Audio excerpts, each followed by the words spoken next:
met an adversary who could offer me what we Spartans call a beautiful death. I can only hope, with all the world's warriors gathered against us, there might be one down there who's up to the task. Do not forget today's lesson. Respect and honor. Respect us. We do what we were trained to do, what we were bred to do, what we were born to do. No prisoners, no mercy. This is where we hold them! This is where we fight! This is where they die! Remember this day, man, for it will be yours for all time. Never surrender, never retreat. Let each among them search his own soul. Prepare for glory, glory, glory.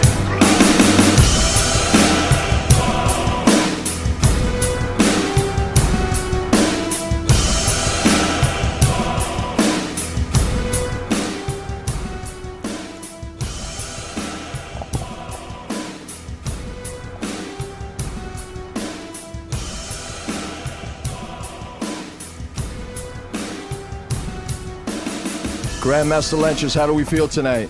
Hey, I'm great. We feel good? I feel good. Can I have an us? Us. Okay, welcome to XM Satellite Radio and welcome to the arena. What we're going to discuss tonight is mixed martial arts, street fighting, jailhouse fighting, something similar called, it's jailhouse boxing actually, it's 52 blocks.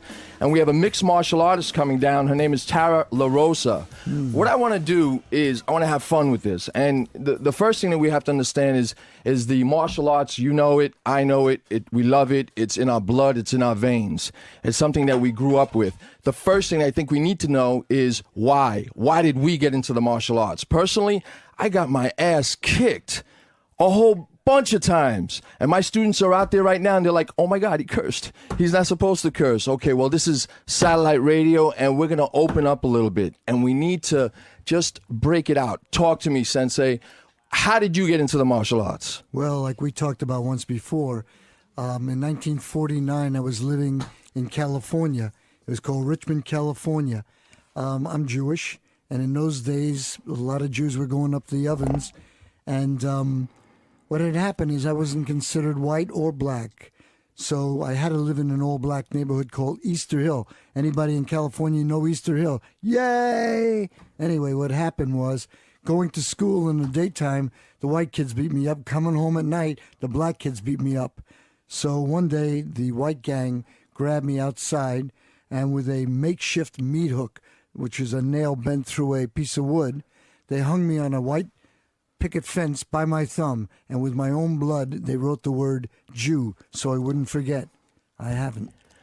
Well, I'm sorry that happened to you. I tell you, one of the things that we learn as being martial artists is we learn how to get out of those dark corners. Anything that has happened to us when we were young, it's unfortunate, but hey, it's part of who we are. That's right. And one of the things that I realize is that when you're on the street, we're always constantly looking out for the person that's in the dark corner. They may have a knife, they may have a gun, a baseball bat. If they had a piece of chicken, that would be nice, because that's not threatening. All right? But personally, you know, I got to tell you, I was 4 years old. I was in my sandbox, and my brother Ricky, when he finds out that I told everyone about this, he's going to beat me up. Well, try. And I was in my sandbox, not bothering anyone. I was 4 years old. What do you do it for? Play with the sand. That's it. You play with the sand. But you know, I had little green army men. Ooh. I had great, I'm telling you, the best. And later on, I got the Kung Fu guy, the G.I. Joe with the Kung Fu grip, but that's another story. And anyway, you got these little green men, and I was playing with them, not bothering anyone, enjoying myself. My brother Ricky is there with me, because, you know, you really can't go too far. He's an older brother than you? My older brother, yes. Oh, okay. Yes. He was the oldest brother, Ricky, and my other brother is Paulie. And a gang just approached us, and my brother Ricky at the time was 10, and they were running after us, or running towards us, and I'm 4 years old. I'm playing with my sand, and a gang. I don't know anything about what's going on. My brother grabbed me, placed me on top of the monkey bars, and I'm looking down at the monkey bars, And it was pretty far. You know, I'm afraid of heights. It was pretty far. And I see all these kids beating the hell out of my brother. I didn't understand what was going on. Why? Why are they doing this? And I'm crying. I cried for everything. You take my toy away, I cried. You take my food away, I cried. Especially my food. Absolutely. And they just beat the hell out of my brother. They grabbed me, took me, and as they're taking me, they're smacking me and kicking me and punching me. 4 years old. I didn't know what can I do? How old were these guys? They were at least 11, 10, 11. Let's go find them. You want to? I don't know if we could do that nowadays. They're old. And then they take me, and there was a house right next door to the schoolyard. By the way, my mother doesn't know about this story. She does now. Oh, yeah, I guess. Well, no, she doesn't have XM. Okay. I can't curse in front of her. She smacks me. And they took me to this house, and they brought me down. I remember a long, dark hallway. Mm-hmm. They took me down to this house, and they brought me down this hallway in this room, and they sat me in a chair, and they tied me to the chair. They tied my ankles. They tied my wrists behind my back. They had to have gagged me. I was 4 years old. There's not too many things you can remember at 4, but they had to have gagged me. And the reason why, I told you, I cried. I cried every single chance I got. And that's why, you know, my dad used to take care of my brothers. If I cried, they got hit. It was a great technique. I cried, you know, if I wanted something, they would get hit. And it's all good. Did you cry when you were a baby? No. You didn't cry, huh? No. All right, well, I cried. It's okay that I cried, right? Yes. I don't cry anymore. Yeah. And they tied me up and they hit me. They hit me. They were sophisticated enough to take me, and I think that would be considered kidnapping, but they weren't sophisticated enough to punch me in the face, which was good. They did punch me in the chest. They punched me in the stomach. They gave me Charlie horses, plenty of Charlie horses, and I'm crying my eyes out. 3 days ago, I called up my brother and I said, Paulie, do you remember such and such time that we had that little situation I was taken? He says, wow, you remember that? I said, yeah, they tied me up. He didn't even know that they tied me up because they told me that they were going to kill my family. Nice kids. That they were going to kill my family if I told anyone. Well, that's horrible. Yep. Telling a 4-year-old kid like, okay. So now they're beating the hell out of me. Paulie told me that I was there the entire day. They were looking for me. And they couldn't find me. So finally, this voice, sweet voice, was in the background, and you know, I'm crying my eyes out and whatever else I was doing. And this lady walks in, and she starts screaming. I thought she was gonna hit me. I thought I was gonna get beat up by a woman now. Yeah. But I didn't. She, you know, was crying. She called the guys over, and she started beating the shit out of them. Then she takes me, she unties me, unties my ankles, unties my wrists. And as soon as she did that, I just dove for her and I just sunk my face right into her neck and I was crying and she was crying. And it was a very, nice tear-jerking story. Yeah. I think it's too many tears are coming out tonight. Let me tell you something. My father, when I was a kid about that age, he put me on a kitchen table and he held his arms out and he says, jump. And I was afraid to. And he says, come on, I'm your father. You got to trust me. Jump. And I jumped, and he let me fall right on my face. And when I got up, he says, see, don't ever even trust your own father. Well, he was right, because he deserted us. But the thing about it is, he used to tell me that I should, if I ever get in a fight, it would be the best thing in the world for me, because then somebody would beat me up so bad, mess my face up so bad, I would look like Jack Palance. I'd be so ugly, I'd be good looking. How's that for a father, huh? So you're talking about fighting. But you see, that's the whole thing. The streets are different than the dojo. Yes. The streets are unpredictable, and people, you don't know what's going to happen. But in the dojo, everything is disciplined, and the exercise and the katas and the forms are all written out for you to follow. Us. And it's unforgiving. In the street, you can't say, okay, somebody attacks you in the street and someone's on the sideline. You guys got 5 minutes to fight. It's it's unheard of. Or you can't say to the guy in the street, hey, listen, you want to throw your right hand to my head so I can head block? You know, that's the idea of this show, I think, that you have here. Us. The great thing about this show is if people are listening and they have questions about the art and they want to have a dialogue so that they can learn to improve themselves, this is the place to go. If they have fears, this is the place to be, because we may not have all the answers, and we'll be learning along with them. But whatever we can give them from our years of experience, nobody else is out there doing this. I agree, O-Sensei. There are many people out there that are extremely oblivious to what's happening. They walk outside, and, you know, I was speaking to someone the other day, and they carry $20 in this pocket, and the rest of their money they stick in their sock. So if somebody comes up to them and wants money, they have the $20. Isn't that amazing? Well, what about the story I have in my book, the one I came out with, the Coney Island Sensei? Us. I have a wallet. I buy a wallet in Walmart for $2. It's a piece of paper that looks like leather, and in it I put Mike Tyson's picture or somebody like that, and I put in $2, and I put in all false identification. I carry 2 wallets. So when they go to mug me, I throw the phony wallet out and I run the other way. Hey. They pick it up. They got $2 because they're going to go for the money. They don't know my name, my address, or my phone number, but they think I'm Mike Tyson. Oh, my God. You know, there's so many tricks to the trade, and some of it requires, like my aunt when she lived in the Bronx. And the Bronx, obviously, you know how nice the area is, right? Yeah. The Bronx. And she had a water gun. But she called it the Puerto Rican water gun. And I was like, Titi, what is the Puerto Rican water gun? And she put ammonia in the water gun. Whoa. And she had 2 of them. I think that's pretty innovative. I don't know, how nice that is. I think you probably pop somebody's eyes out. But when you walk through a supermarket, a hardware store, anywhere you go, everything is a weapon. Everything. Us. And people don't understand that. They don't understand that if you're walking down the street and a gang is coming down the other way and you know they're coming after you, you're not going to be, Kung Fu Louie or somebody trying to knock them out. The best thing to do is pick up a garbage can or a brick, throw it through a supermarket window. Because if you yell help or fire, nobody's going to come. Throw a brick through a window, the manager and all the employees will run out in that street and they'll be gone. Us. Tell them what the word us means. Us, you know something? This is pretty funny.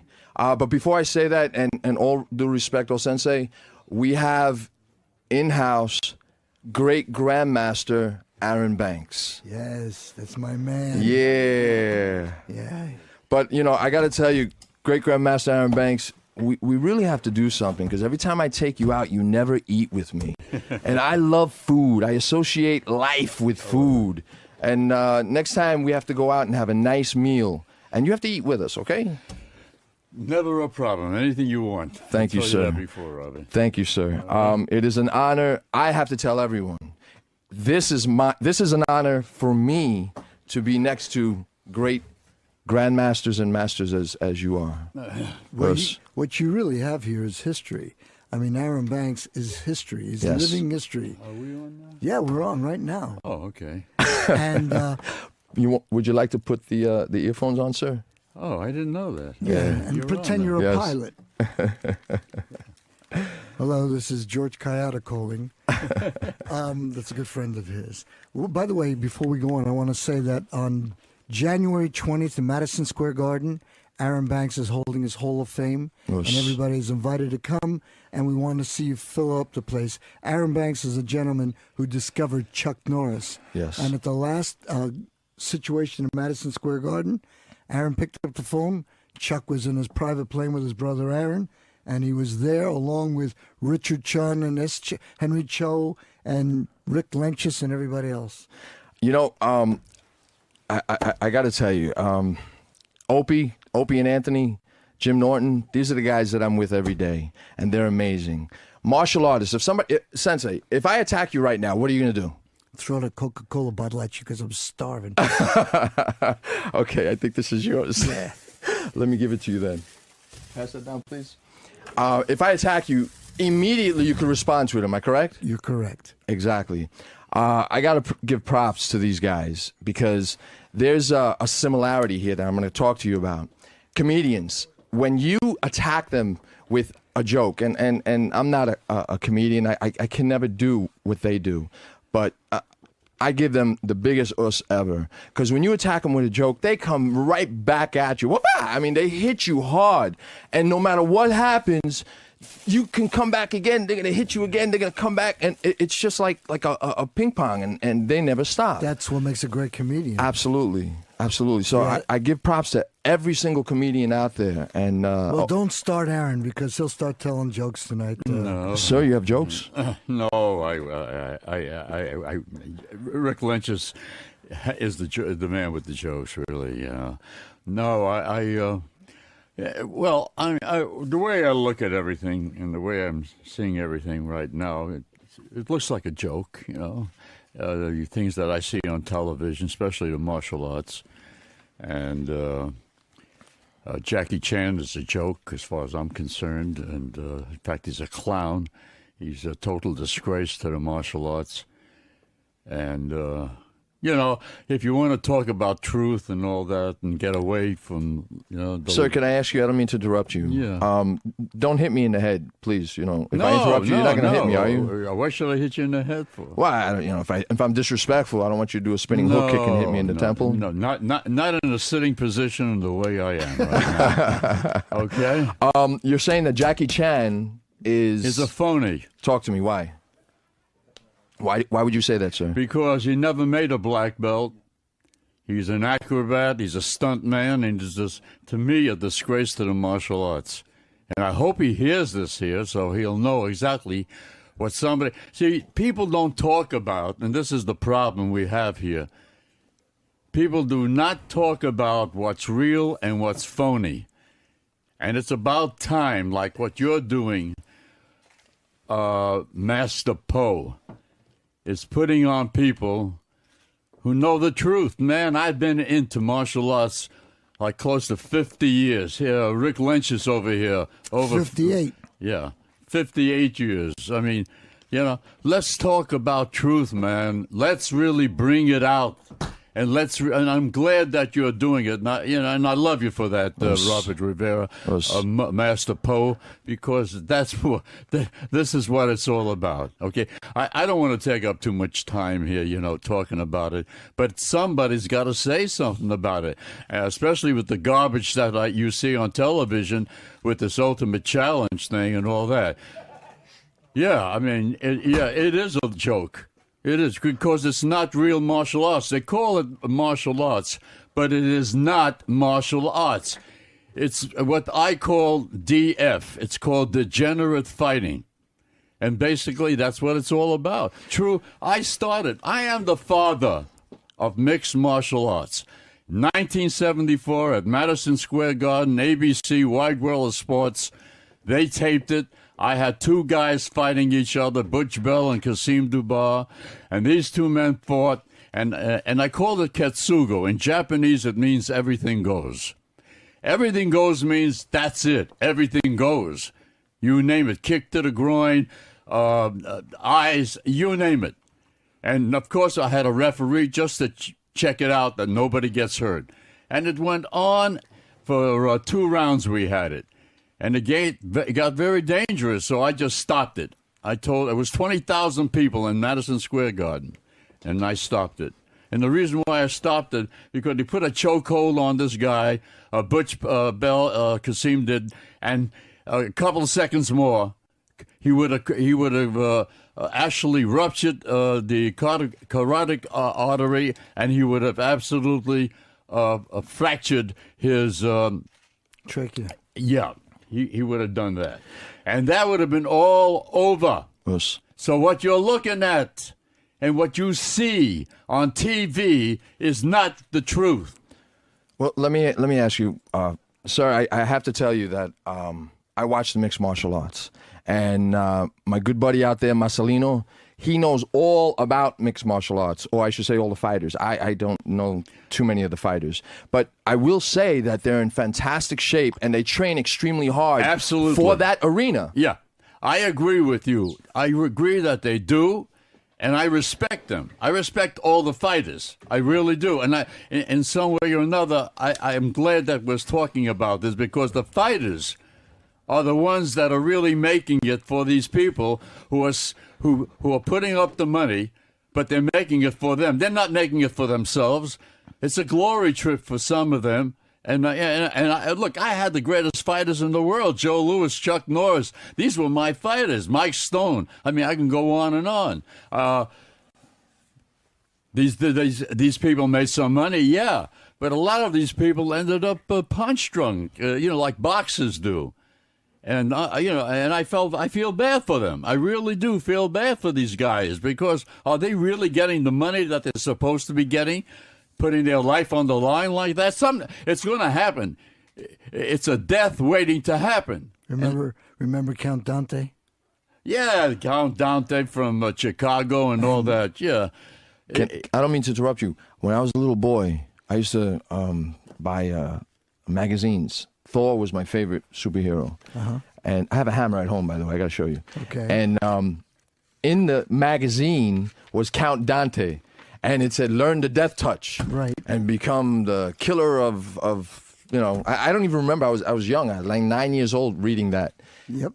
And can you do me a favor? Oh, Sensei, can you please tell me exactly what happened with Mr. Dante? No, but Aaron Banks can. But I want you to know one thing, that those ads probably came from one of the magazines that Aaron Banks owned, with Dan Laurie and World Karate and fighting. All these things. You're looking here. You're going to see Van Cleef, Ronnie, doing.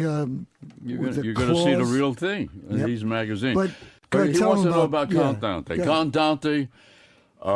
Count Dante was for real. Called himself Count Dante. His name was John Keeham. Yep. All right. He was a hairdresser. Okay. And he was a good martial artist. He challenged a lot of people. He actually challenged me in a magazine, Black Belt magazine. He said, Aaron Banks, I'll fight you anytime in any place and all that kind of stuff. And then one day in my school on Broadway, in fact, not too far from this location, on 54th Street, I had my school, New York Karate Academy, for 35 years. He came up, and there he was. And he came over to me, and I looked at him, because that probably would have been the last day of his life if he would have said any more. But he didn't. Here's what he did. He came right up to me, Count Dante, and he looked at me, and he said, you know something? If it wasn't for you, martial arts and this would not be recognized the way it is. You're the one that brought it out to the public. You're the one that popularized it. You're the one that... He gave me a lot of nice things to say, okay? So Count Dante, in a way, was a nice guy. He was a hairdresser, but he ended up dead. Not by me. He ended up dead in his bed. And not by me. No, never. You didn't kill him? No, not by the legend. There was a rumor about that, too, for a while. Yeah, why is that? He ended up dead. Well, he sent somebody to my office, and there was a big guy they gave him $100 to beat me up or something like that. $100, that's it? Well, yeah, I'm the only poor Jew I know. I was going to take it. No, but they sent this guy over to beat me up, and I was not feeling good that day. And everybody, I'm an architect, and everybody was working there. When he came in, I had a conference room made out of glass on one side, and he just started swinging at me, and before you knew it, there was nothing but blood on the walls. And we took this guy back with the $100 pinned to his chest, and then Count Dante called me from Chicago and said, hey, I was just joking. I wanted to see if you really could do it. And that was the story. But Aaron Banks did change the world of martial arts. He turned martial arts into a form of entertainment. And he filled up the Garden and every show and every magazine for years and years and years. That's what I wanted to talk about. I had a discussion the other day with Opie, and he said, Poe, don't catch bullets with your teeth. Right. And I looked at him. I said, why would I do that? Because a Aaron pizza Banks, maybe, but not a bullet. That's crazy. And he says, yeah, it can't happen. It can't happen. I said, wait a second. I do have someone that he has video footage of a man catching bullets with his teeth. Sure. How many? 8? I don't know. 8 bullets? No. No, How many Johnny bullets did he Cool. catch? He was shot 9 times. The man came from Germany, and I brought him in and to the garden, and his name was Ralph Biala, and he thanked me for coming to New York, and he was checked out by Widewell Sports and Madison Square Garden because they didn't want any phonies there, and he actually did catch the bullet. It was one Wasn't bullet. it Johnny Cool that shot? Johnny Cool, yeah, he's the one that Had the rifle, pulled the trigger. It was a .22 caliber rifle, and he did catch the bullet. I have proof of that, and I would just say that if anybody does not believe that kind of a thing, they're mistaken. It was proven. I went into the editing room of ABC Widewell Sports, and the producer there said this is a phony thing. And I said, man, you don't know what you're talking about. How much money you got in your pocket? He said, what? I said, how much money do you have in your pocket? And he said to me, I got $50. I said, put it on the table. So I'll match it. He put his $50 on the table. I put my $50 on the table, and they slow-moed it. You know what I mean by slow-mo? They slow-mo to see as slow as they can, the bullet going through the plate glass, and it went. There was a projectile going through the plate glass, entered this man's mouth, and he did catch the bullet. Now, the people booed. They booed because he didn't die. The 20,000 people, not all of them booed, but a lot of people booed. Because I also had a man hanging himself Right. in Madison Square Garden. I'm sorry, what? I had an actual hanging in Madison Square Garden. And the reason why I did all these things, way before all this reality stuff went on, they took all this reality from me. Everything, the Survivor Series, and am I right, Rick? Yep, absolutely. And I'm the one that started it with the show I had, Oriental World of Self-Defense. I'm not... How many years, Aaron, was that? That was in 1973, 1974, and I was at the Garden for 15 years with my events. And they stopped the cops came in to stop the guy from hanging himself, right? No, the cops did... No. How did that happen? In fact, it was Chuck Berger, man. He had an 18-inch neck. To show the public that a martial arts person, he also pulled the circle line, the ferry. He pulled it with his neck. He wrapped a rope around it, and like a tugboat would pull it in. He had the most fantastic neck that you would ever see, okay, in your entire life. And he was hanging there for like 50. He went purple, all different colors on his face. The amazing thing is that he didn't pass out.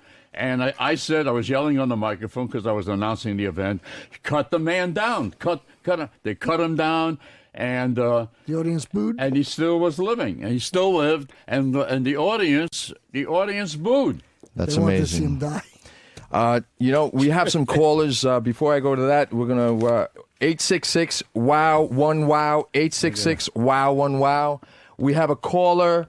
His name is Chad. Chad, are you there? Hey, Chad. Us. I like that. This is cool. Hey, Chad, what's going on? Oh, what happened? You disappeared. You gave me a nuss and you disappeared? What happened? I have You to know do what? a softer us. I'll give him a softer us. Okay, let me have Jay. Hey, Jay, what's going on? Hey, what's happening, Paul? How are you, bro? I'm doing fine. I was just wondering, you were saying what's more martial arts? Would you say Rampage Jackson versus Liddell is a bigger martial arts spectacle, or you versus a blonde at F.H. Riley's? That's interesting. Okay, next caller. Let me have Ryan. Ryan. Yes. What's going on, Ryan? Us. That's cool. They're calling, giving me an us, and hanging up. Yeah, but let's talk about that real quick. Okay. An us in the world of martial arts, no matter where you can go to Africa, you can go to Italy, you can go to any part of the whole world, and you may not speak their language, but once you say us, you gain their respect and they bow to you, right, Aaron? Yes. Yeah, that's a very good point Rick just made, yeah. But the us is more than just, just to say ush. I mean, anybody could say us, or some people say ush, and some people say It's something like a belch. You know what I mean? There's a significant meaning to it. And again, what are we talking about? Real martial arts? Are we talking about fun martial arts? Or, I have to also bring up quickly there's the World Combat League going to be at the Taj Mahal this coming December the 1st. And Chuck Norris's thing, okay? I would like to invite the whole world, all the people sitting out there and all the people who are listening to this, and I hope there is somebody, that they come to this event, all right? It's going to be at the Taj Mahal December the 1st. And I think it's going to be, this is real kickboxing. This is the truth of kickboxing. Can I go, sir? Yeah. Are you going to be there? Can I have a nice seat? Yeah, I told you. Master Poe. Are you going to feed me? Or do I have to feed you? Going to feed you. Going to take care of you. Going to lock you in a room with somebody. Oh, whoa. Hold on. I don't need to get locked up in a room. We're going to have a good time. I guarantee you. In fact, when you walk out of that room, man, you're going to say, I don't want to leave. I like that. Oh, Sensei. Yeah. Please give us your definition of us. To me, because martial arts is my life. It's everything I am. I can't live without it. And the thing about us is a samurai's code. It's a way of the warrior.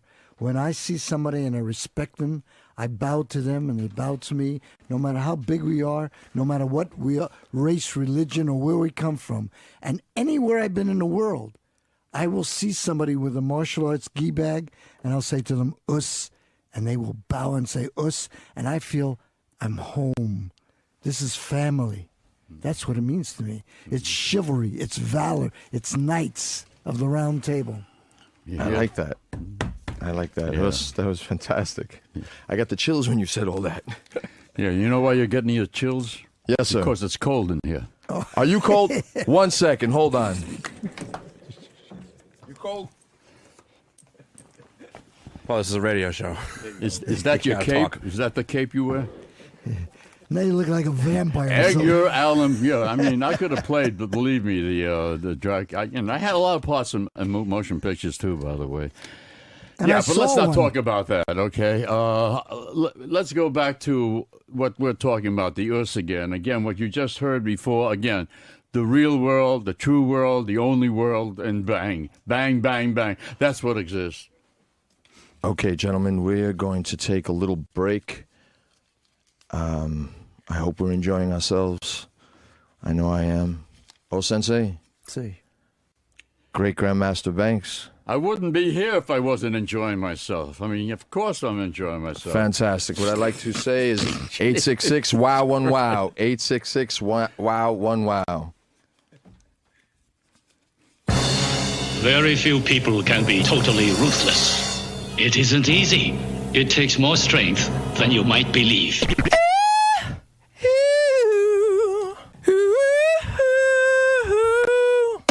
We shall strive to be worthy of your sense of grandeur. You're listening to The Arena with Master Poe. Light Burley, how are we doing today? Oh, I'm all right. Yeah, Happy to be here. That's good. Listen, I got to tell you that I'm happy that you're here as well. All right. When I was a young boy, I was introduced to jailhouse boxing. And although I didn't know anything about it, I thought it was kind of weird.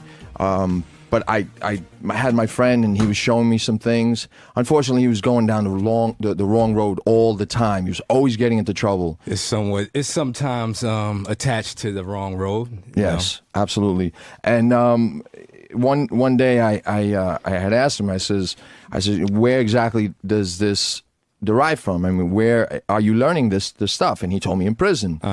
And I thought it was amazing. There was a lot of elbows and a lot of infighting. It was different from the karate and the kung fu and the martial arts that I've seen. Very true. And we used to go back and forth and spar. And he was incredible. He was a very good fighter. The only thing that blew me away, I'm going to tell you straight up, and I stopped. Straight. Okay, is that he caught fists and then he kissed them. Okay, I'm sorry. That threw me. The I was famous like, catch and done. kiss. Yeah. Yes. Well, That punch was made famous by one of the most prominent and well-known 52 fighters, Mother Dare. Now the stigma attached to Mother Dare was that he did things as far as like sexually on his own, which was he was gay, and he had a way of using the 52, knocking you out, and then he would molest you. So because of that, he didn't have one of the best reputations, but he did have a serious reputation of being able to catch punches, block punches, and return with like counter strikes that would devastate, and then usually ending up the knockout. So he made that catch and kiss very famous. Let me introduce this gentleman here. His name is Light Burley. Light Burley. He's been in and out of jail, and he's here today, and he's going to introduce something called 52 blocks. Yes. I got to tell you, I'm very interested in learning more about it. You could take your kissing fist, though, because you kiss my fist. No, we got a problem. and do me a favor, we got enough experience here. Please, everyone, stay in their seats. I don't want to mess up this office. Yeah, let's not rise up and we're all test it for real. Exactly, yes. We're all respectful here. Yes. But can you tell me exactly why it uses the elbows that it does? Well, what happened was this, 52 at its root, it was, it came from, I can't say it came from, but it had a lot of evolution in jail, which was close fighting and fighting handcuffed, the manacled and shackled. And those brothers learned that being attacked, you couldn't do this with your hands. You couldn't double parry handcuff. So a lot of the elbow strikes and elbow blocks came in from using the elbow so you can open up a different line of attack, which may be a kick or a headbutt. And when not manacled, the elbows allow you to block the punch and still have your hands free. So this way you have the ability to counter effectively with an offense.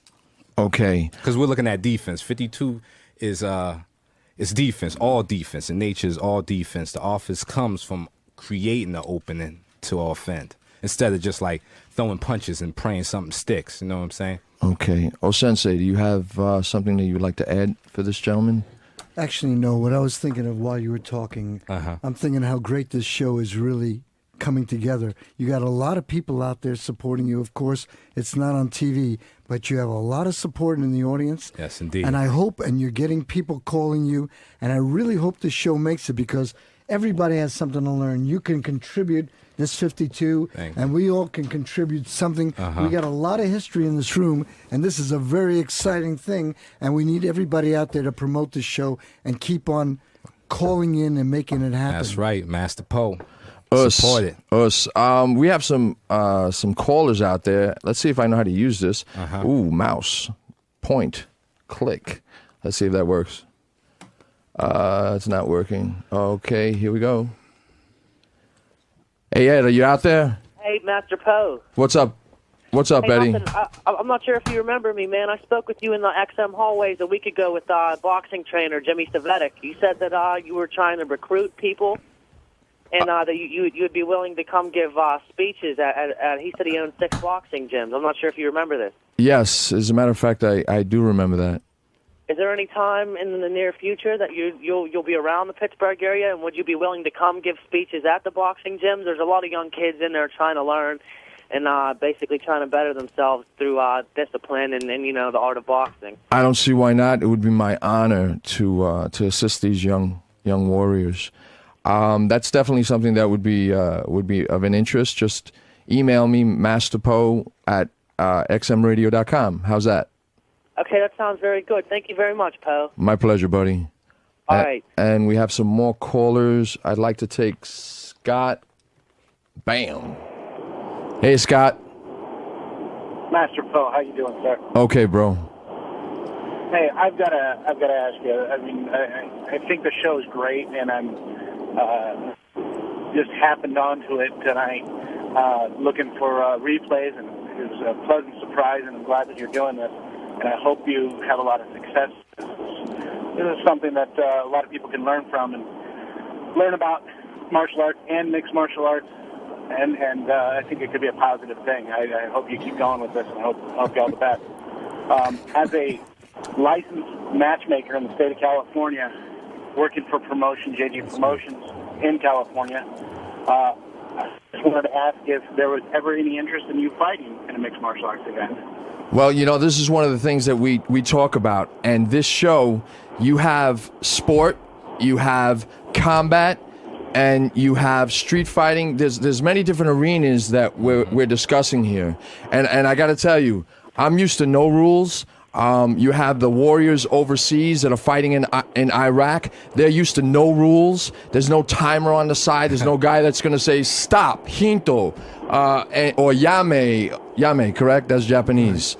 And it pretty much like what Light Burley went through in regards to prison and what Great Grandmaster Banks had mentioned.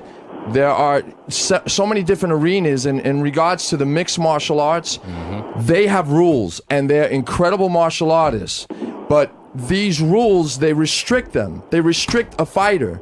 If you take a mixed martial artist, and let me tell you, they're in fantastic shape. Yes, sir. They train so hard. They do so many push-ups, and their bodies are rock solid.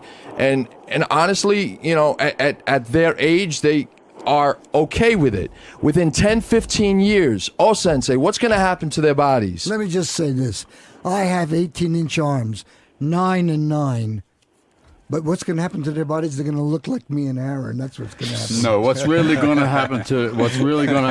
Talk for yourself. What's really going to happen? I'm going to tell you exactly what's going to happen. Boxers, years back, and I think it still can hold true today. In boxing, there's been many deaths. Okay, let's really face the facts. People have been knocked out for life. That's what's going to happen eventually with this. What's going on here, when you say ultimate means, that word means all the way, baby. All the way. So it's not going all the way. All the way is what the Romans did with the gladiators years and years ago. When two people got into that Colosseum or the amphitheaters, they faced each other. One walked out. One was carried out because he was dead. And what's going on today, again, I repeat, is what you're looking at is not mixed martial arts. Very true. So I've got to say it. It is not. It's a bastard style of martial arts, a real bastard style. And it's wrong. It's bad. As I said, for the fighters, yeah. The fighters, I'm with the fighters. It's just what you were saying about prison and trying to, but you were saying it in a defensive way. In a defensive way. Well, that's what makes to save your life. Exactly. Well, that's what makes mixed martial arts the problem, because they stand in front of each other and beat the mess out of each other. Yeah, that's not fighting. That's like years down the line, you punch drunk. You talk funny. Exactly. Beating the hell out of each other, and the public is looking at this here and say, hey, this is martial arts. No, it is not. Nah. It's the Roman days. Truth. That's right. It's the Roman days with the gladiators, right. And man, hey, go all the way. Exactly. Don't play. Exactly. Go all the way. Let's have it. That's but you right. see, if they do something like that, they will be banned in every state of the union here. And that's the reason why they cannot. So they play it up to a point. Well, they play it up as ultimate. It's not ultimate. It's only ultimate because they ultimately kill each other. Exactly. That's what they're doing. Exactly. They're not ultimately fighting. But let me say this here, and let me wind it up like this, because I got a feeling we're gonna be shut out. Well, actually, we have callers that we have to take care of. I'm sorry, Sensei, Great Grandmaster Banks. Give me 1 second. 866-WOW-1-WOW. 866-WOW-1-WOW. Let me have Master Stone. Master Stone. Oh, Master Stoney. Good evening, gentlemen. I'm sorry, Master Stoney. Two quick things. I really look up to what you're doing here, Poe. Very appreciative you come out here and talk to us about martial arts. I also study martial arts just like you. Us. Not you.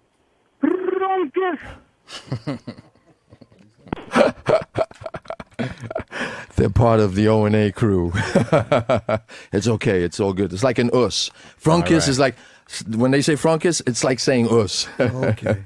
Let me have Jim. Hey, Jim. What's going on, buddy? Master Pope, much respect. How you doing today? Us. Listen, I got a question for you. I live in middle America, just a regular guy out there doing my job. My question is this. I see people in traffic and everyday life, overly aggressive, let's say. Would you agree that in everyday life, most of the time, if you actually confronted a gentleman that was being rude to you, that he would back down? The fight would never happen if you have the balls to bring it to him. Well, you know something? Everyone has this idea of pushing out their ego and wearing an S on their shirt.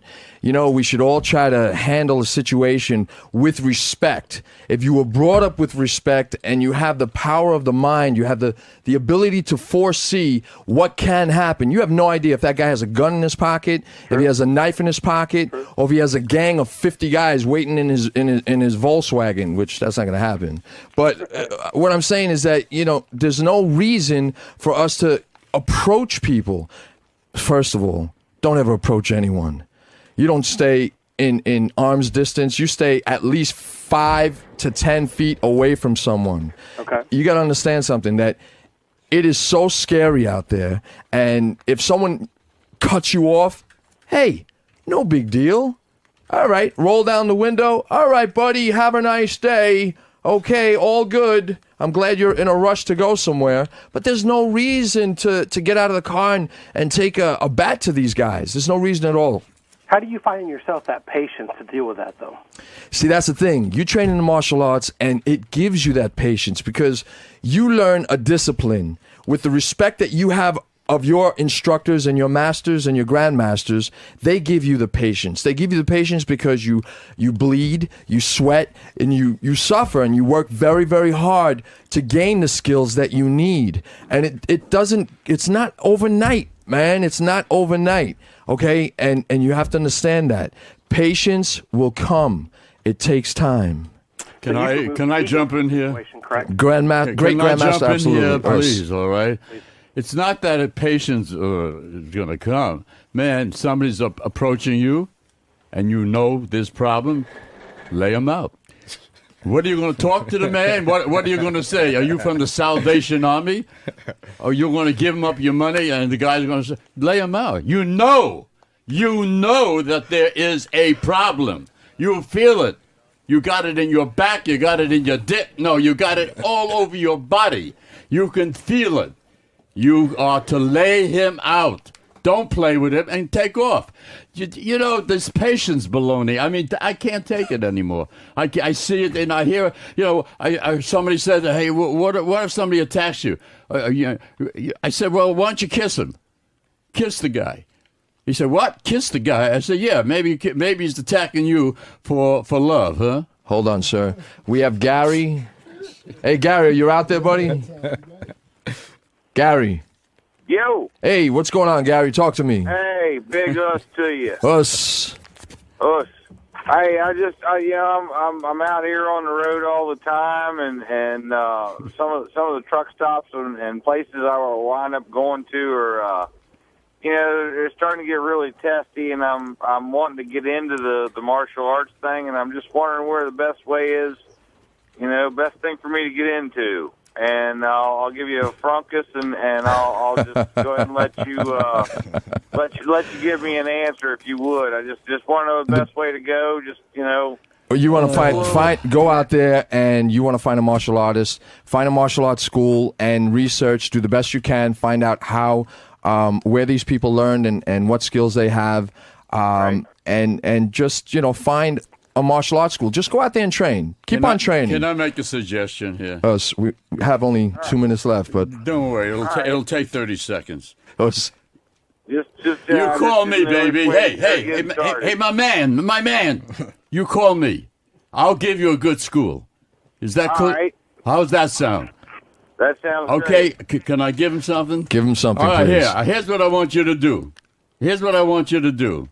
All right. A Schenker. You got a pen, pencil, or something there to write with? Yeah. Schenker. SHENKER, martialarts.com. You got that? Okay, very good. All right, listen up. All right, yeah. Thank you, Paul. Love you, man. Us. All right, we need to get some plugs in here. Light Burley, talk to me. Yes. Give me your website. 52blocks.org. You can get it at Bakima Hip Hop Shop. movie night, film baby. But best is www.52blocks.org. DVD on sale right now. 52 Blocks defense. Learn it. Offenses and everything. Defense is the beginning. Great Grandmaster Lenches, what do you want to plug? I got a book coming out next week. It's called The Coney Island Sensei Brooklyn Street Fighter's Guide. Fantastic. So look for it in your stores. On January the 20th. Please get in touch with me, okay? And I want you there. They could email me, Give sir. me your phone number. Give me your phone number. Yeah? Yeah, sure. Okay. Okay, 718-271-7997. Okay, let me just say one thing, and I'm going to say this really quick because we don't have that much time. I need all of you. I need all the martial artists out there. I need the grandmasters and masters. We need to train every single military person, man and woman, that's here on leave, and we need to train them for free. That's right. We need to give them the art for them to come back home. Can we do that? I want to call every single grandmaster and master out there. We're going to train the United States Marine Corps, the Navy, the Army, every single branch out there. We want to train them for what? For free. That's right. Not one dime. Masterpo at masterpos.com. 52 Blocks. We'll be there. Well, you know that Gary Alexander is a Marine. I'm a Marine. I just came from their Hall of Fame, and all the Marines out there are training in Camp Lejeune in Quantico right now.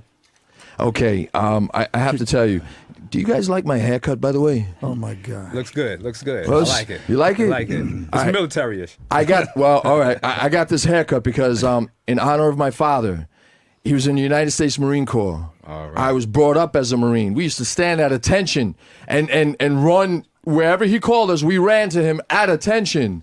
And I'm wearing this haircut in honor of my father and every single Marine out there. And I got to tell you guys, if you're listening overseas, come back home safe because we are here for you.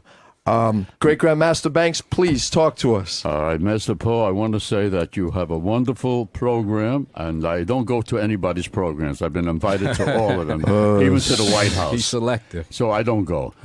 You are the only one, and Rick Lynch's knows this here for a fact, okay? The legend knows it, that I don't move. I don't go anyplace. I did 374 karate tournaments. I put on all these shows. Man, I am definitely the man that made it happen for martial arts, and that is a fact. So everything that you have just said, please, people who are listening to this program, go and do it exactly what he's saying. I'm talking about also these grandmasters and all these people. Yeah, take it upon yourself to teach these people the way it should, the way of the martial arts. Bushido is the name of the game. Not to disrespect any of you, but I'm going to tell you straight up, they're the warriors. They're the warriors. We have soldiers overseas right now, and they are dying for this country.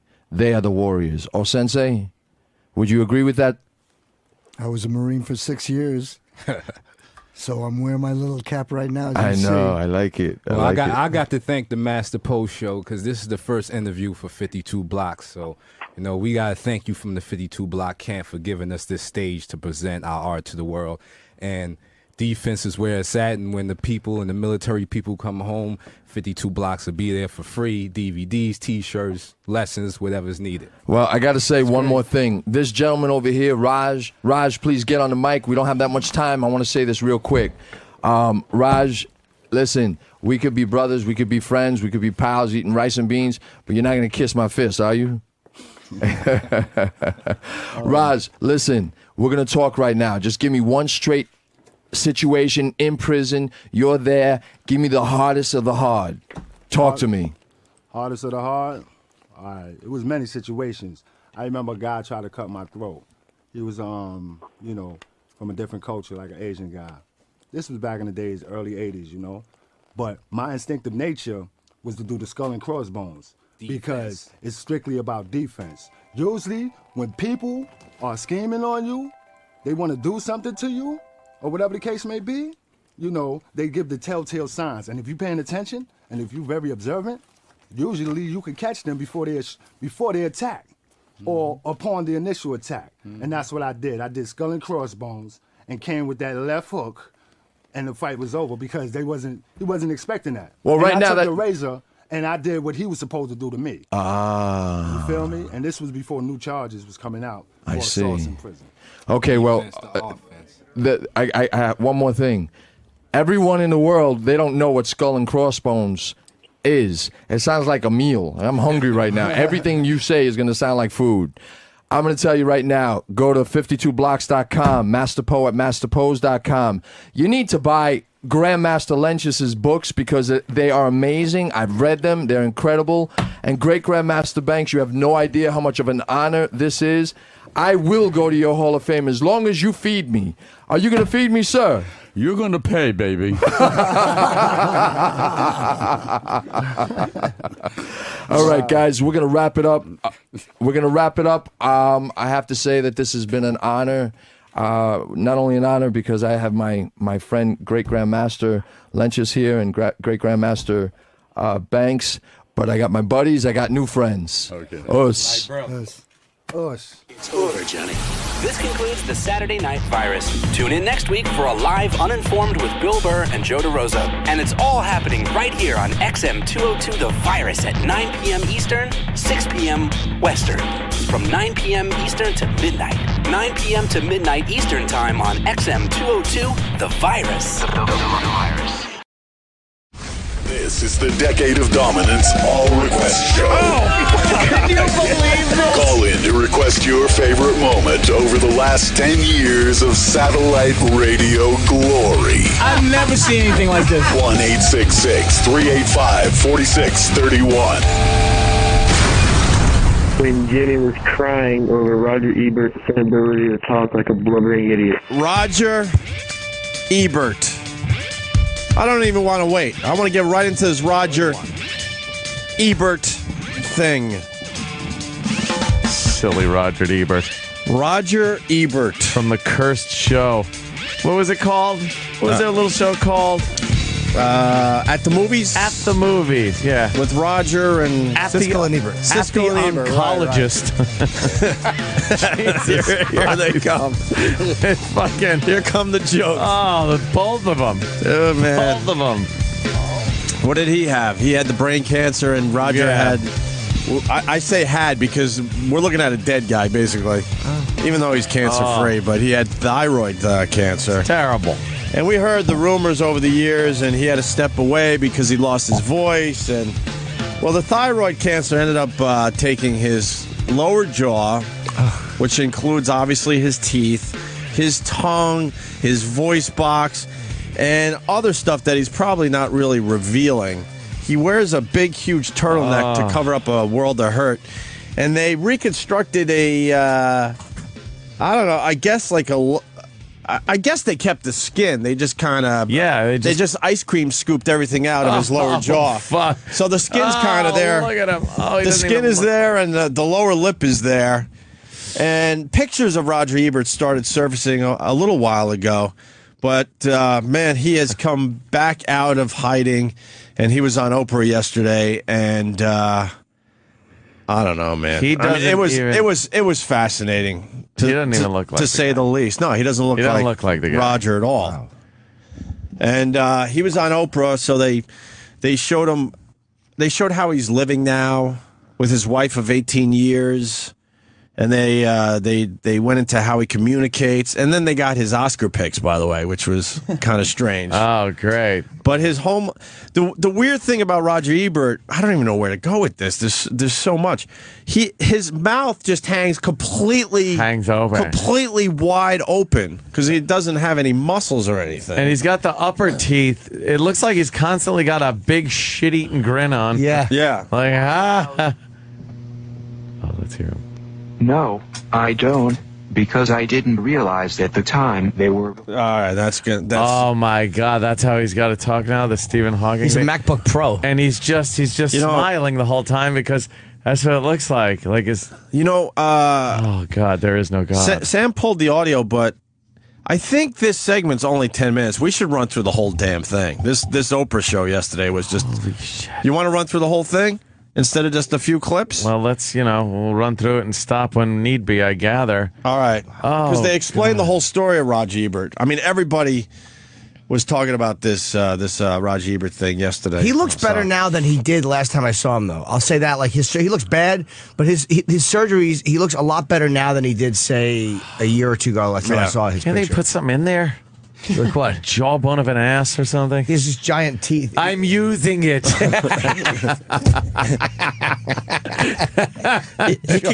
He kind of can move his lips together, but it looks like it takes a lot of effort because then the whole lower, what used to be his jaw, just kind of falls What's back down. in his mouth? Like I was just looking. There's something white in there. Well, Sam says that he thinks there's a hole. Yeah. So you could see right through his mouth to his neck, I guess. That's why he always wears turtles. I think that darkness that you're seeing is actually the black turtleneck, and not the back of his mouth. Wait, like so there's a hole in his neck too? Yeah, like it's just. Yeah, it's just flesh. Like the bottom of the jar is just flesh. Who wants not to connected. see underneath that fucking turtleneck? Oh, I thingy do. He's got on.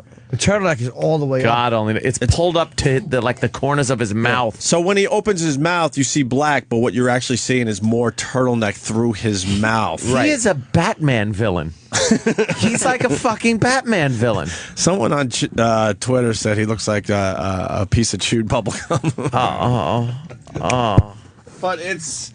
Do you want to go through the whole thing or not? Yeah, well, Danny, start from the beginning of if it slows down, we'll fucking we'll move forward on, or something.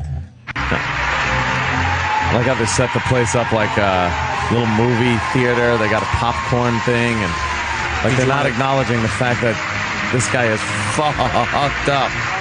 Well, Oprah never has an elaborate stage like that, so I think she was trying to kind of make him feel better, distract your eyes just a little bit. Yeah, there can't be enough shit on that stage to look at besides Roger. Opens up his to MacBook. See you. Is Roger it? is able, everybody, Is it to good to communicate by typing his words into a computer. So first, Who's how are laughing you at that? feeling? Who laughed at that? that? Funny. Did you hear that? Yeah. Let me hear that again. That's awesome. Typing his words into the computer, and somebody's just cracking up. Okay, by typing his words into a computer. So first, What the fuck? It was probably a director of a movie he panned back in 1987. Oh shit! Oh, he knew Roger was going to be on Oprah. He got good, you fuck. It's Vincent Gallo. You know how much money I lost in Hollywood because of you? Holy shit! Oh, he got his ticket for Oprah. Wow. Let's go to Ron in Georgia. This is going to take some time. Ron, what do you got today, Hey buddy? there, Ran. He looks like Jeff Goldblum at the end of The Fly. Oh shit, he does a little bit. Yeah? He's got that Jeff Goldblum and the Fly look to him. There you go. Thank Just you, Ron. a bit. I think a few more of those will come out. Back to the Oprah thing. Yeah. Terrific. Terrific. Oh, Terrific. great. Oh, wow. We told Roger a couple of questions in advance so that he could load in his answers. So here's a question. Do you remember the last words that you spoke out loud? Wow. Oh God, please no. I don't, because I didn't realize at the time they were going to be my last words. I probably spoke them to Jez as they wheeled me out to the operating room. Drop the N-bomb. They were probably, I love His you. wife, yeah. At least I hope those were that's my right. His last wife words. is a black woman. On the other hand, Yes. they may have been, good morning, doctor. He's a comedian. Well, Roger, I hear killing. that Well, dying. there's this amazing article in Esquire magazine, and in that article I read that you can still, you talk in your dreams? In my dreams, I'm talking all the Great, time. I fly in mine. Who gives a shit? Wow, I'm never shut me up. chit-chatting. Even when I'm awake, I remember things that amaze me. I remember my dad and me driving to the A&W root beer stand when I was about 5, and his voice saying, a 5-cent beer for the boy. For nights and nights after I lost my ability to drink or taste, I would wake up with my thoughts focused on that little glass mug, all frosted with ice. Wow. In my mind, I would taste my roots beer. I took that taste over and over.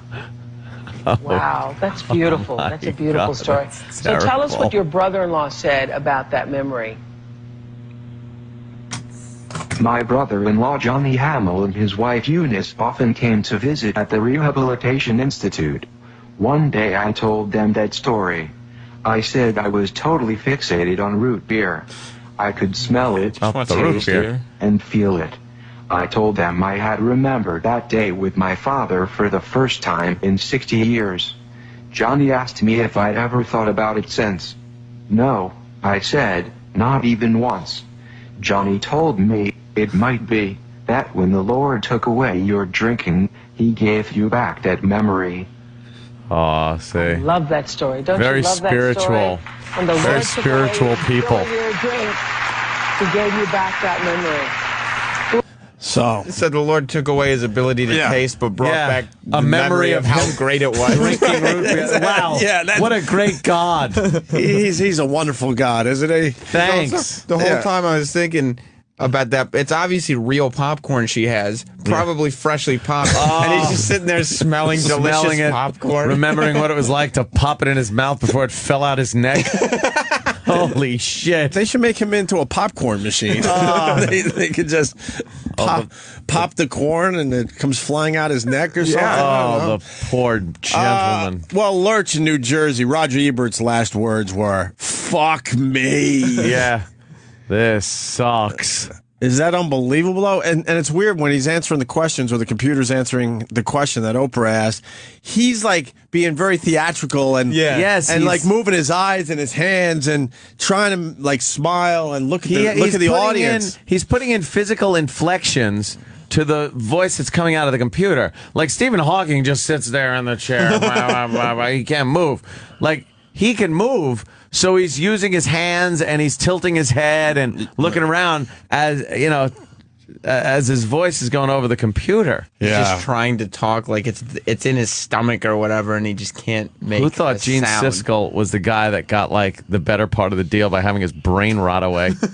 Well, this Roger Ebert, I mean, you learn he's full of life, Anthony. He's still going to the movies 3 times a day, and he still has a blog. He's still critiquing. He's still able to have 4 meals a day. And one of the parts of the show, which was just downright cruel, he took a TV meeting because they're thinking about giving him another TV show. There's no effing way. No, they're not. They're going to put him back on TV. What show? So why would they put his, get his hopes up on that? Steve C. calling. Steve. Oh. Yes, in my dreams, I can see my feet. Oh, jeez. Steve can see his feet in his dreams. Oh, shit. Let's say hi to Pat in Staten Island. Pat. Good morning, boys. Hi, Pat. You know, when you see stuff like this, it really, your troubles aren't so bad. But on a lighter note, he looks like the Scrubbing Bubbles guy. Wow. Scrubbing Bubbles cartoon. God damn. This is terrible. Yeah. I didn't know this. Rocco, New Hampshire. Rocco. How you doing, guys? Hey, man. He looks like a large Pez dispenser. Well, yeah. He's got that look to it. Is this going well? You want to do more of the Oprah audio? I'd like to hear a little more. All right, let's get back to this. So, Oprah Winfrey had Roger Ebert. Roger Ebert. Yesterday, yes. We'll be right back with Roger Ebert and his wife of 18 years, Chaz. And almost 4 years ago, Roger lost his voice, and he also lost his ability to eat and his ability to drink due to complications from thyroid cancer. And today, he is cancer-free! All right.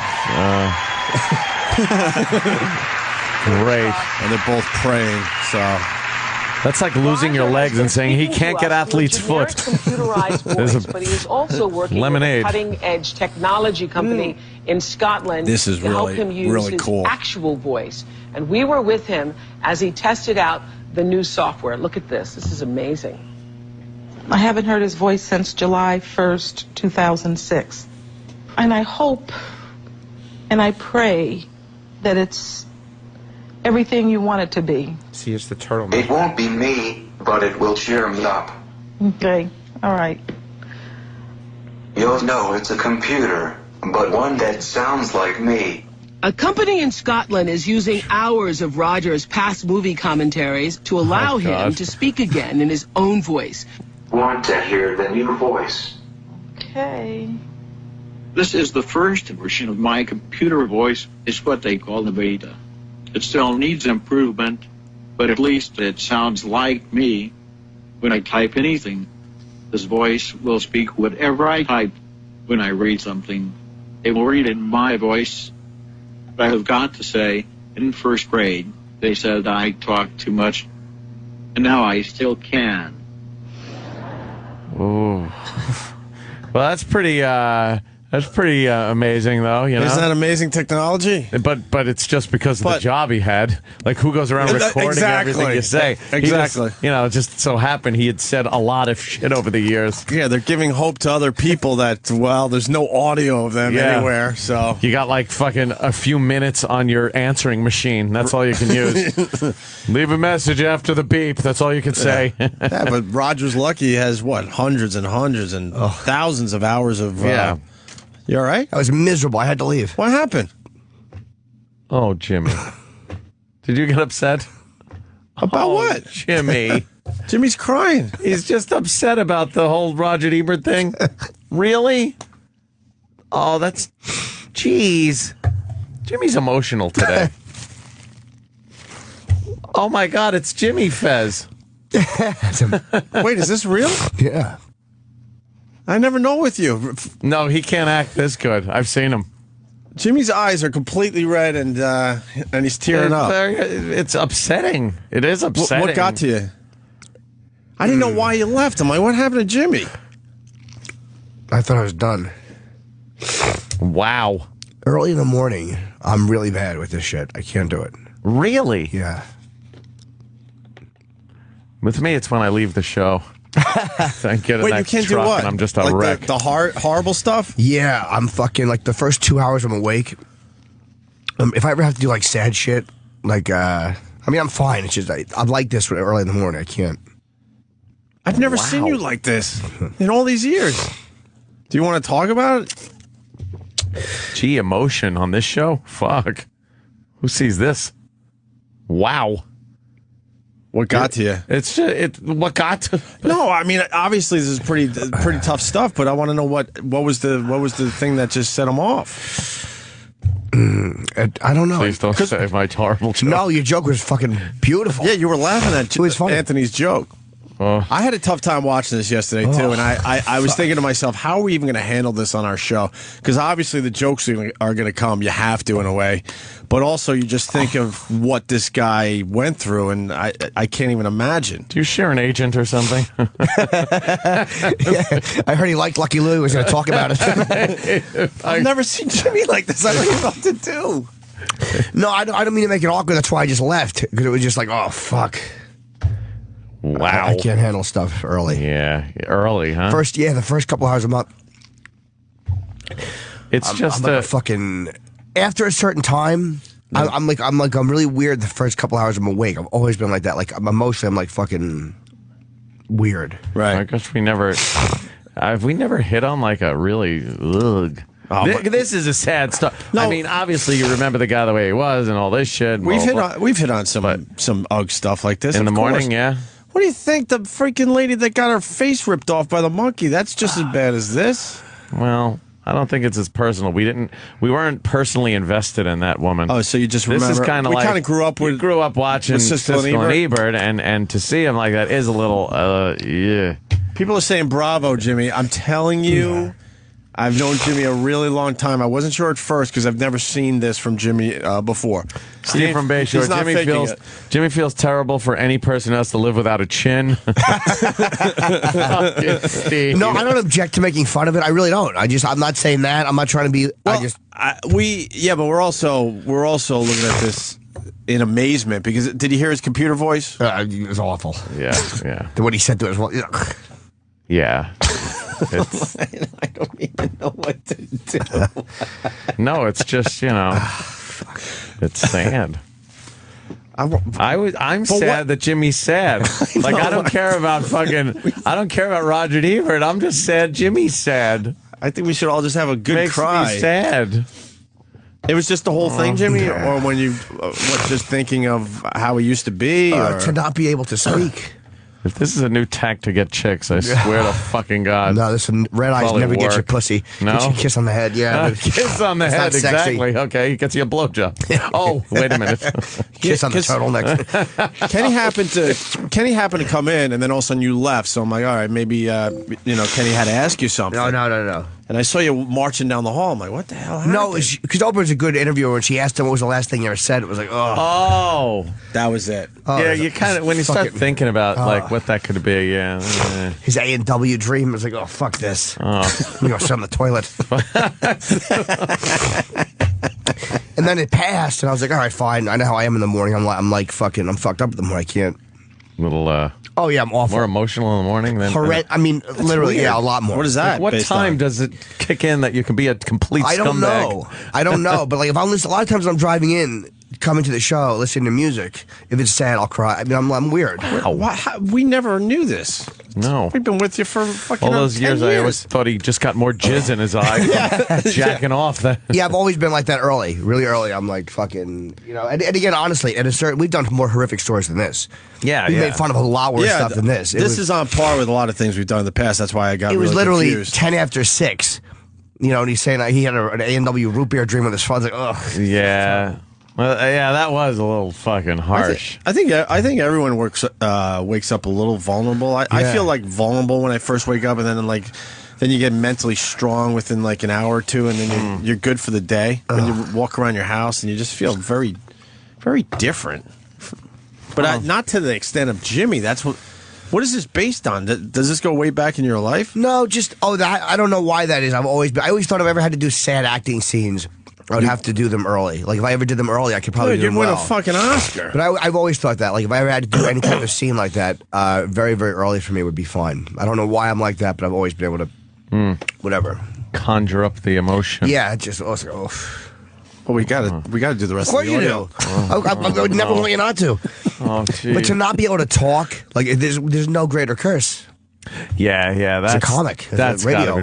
Yeah, that's true. To not be able to speak. Look at what we do, and then and even what he did. His whole fucking career was based around talking about the movies. Mm-hmm. Oof. Wow, that's like a real fucking moment right there, ladies and gentlemen. It was Jimmy's. Wow. It was Opie's joke about the goddamn director or the fucking. That was that was one of the best jokes of the last 6 months. That's what did it. No, it's none of the making fun of it. It's none of that bothers me. But you missed some good Steve C. fucking phone calls. Because one guy called in as Steve C. and said, "Well, I dream every night that I can see my feet." You missed a really good one, Jimmy. Yeah, no, that's not. There wasn't an objection to it. It was just like, oh man, I had to go sit on the toilet for a minute. You got your hair cut too. I did it the other day after my audition yesterday. Maybe it's like Samson. Yeah, Delilah. Turned into a faggot with my hair gone. Fucking woman, like some grandmother. Where's Brando when you need him? Slap my fucking face.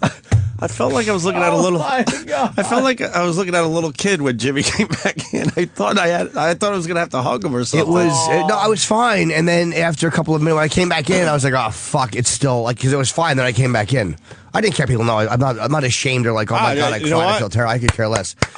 I like that type of thing. That never I like real shit. You can act like a man. What's the matter with you? We're gonna have to beat you up for it a little bit, but I love real shit. The more you can smash me all you want, I deserve it. I ran off and sat on the toilet like a fucking a chick. No, like a chick. Fucking.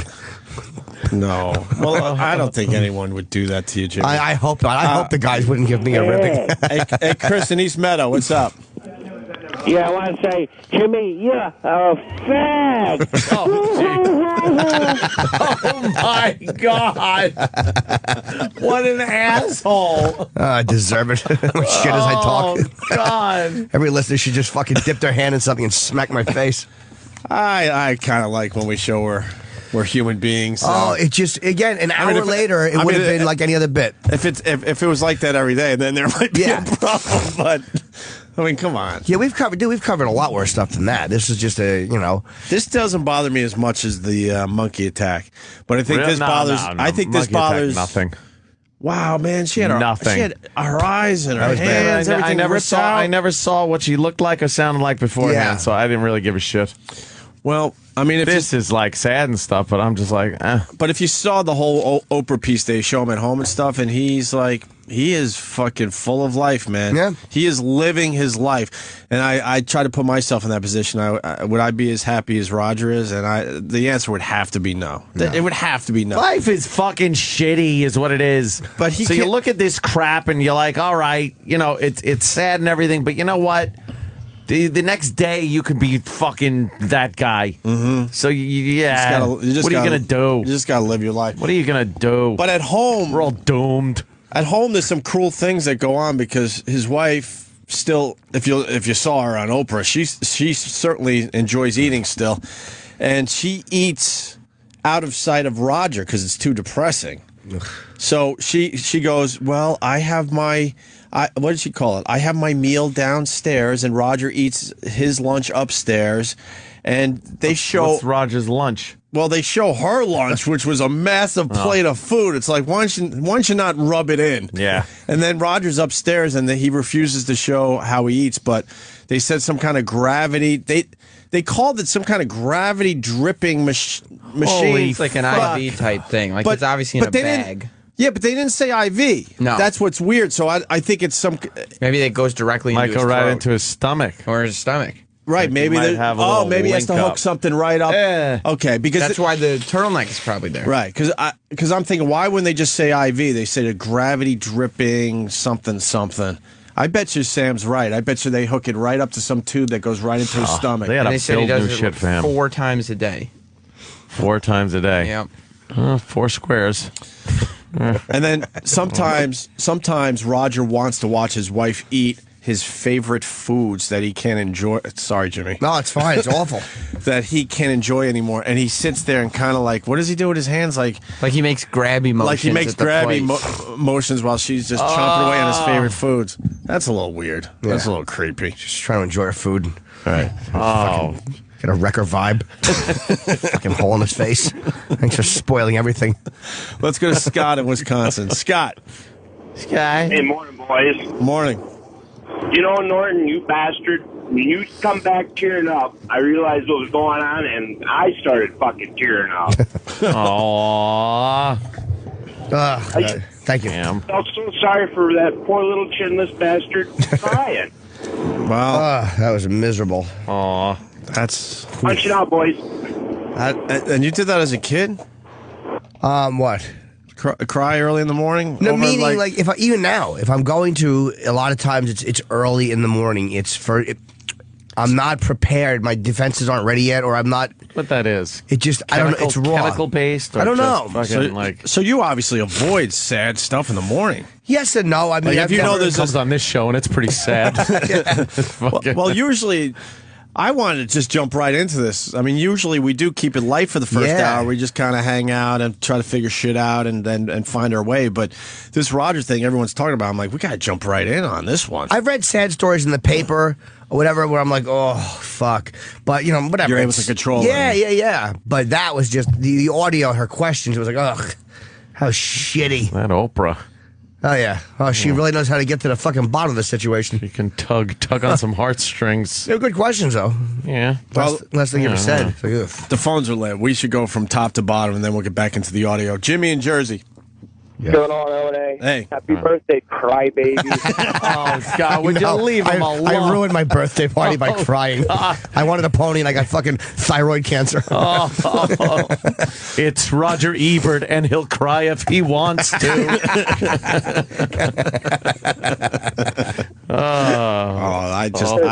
I just hope for Jimmy's sake there's no, I don't know, crying songs that come in the near future. I hope not either. That would be embarrassing. Like the Steve C song that came in after he drove 100 feet to work. I have drove 100 feet. That was stuck in my head all fucking day.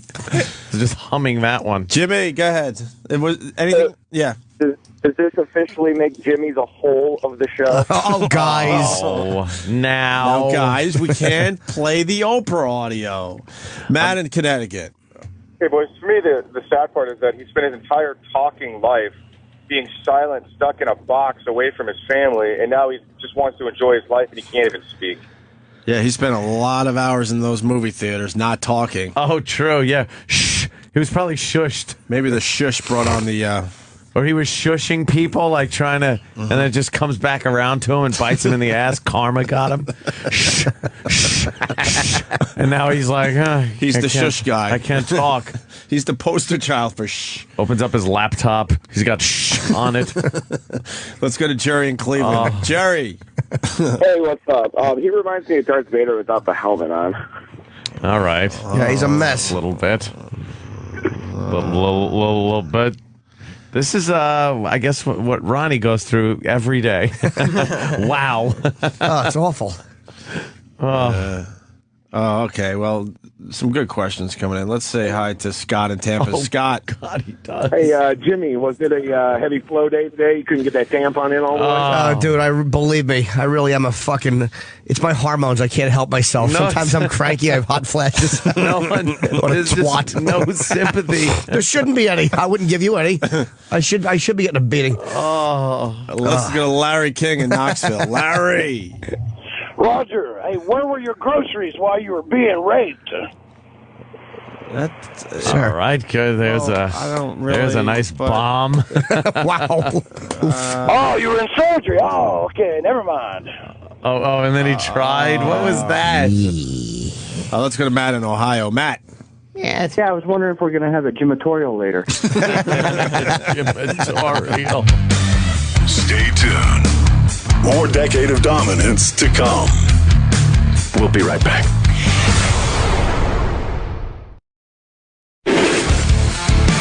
We're back with more of the Decade of Dominance All Request Show.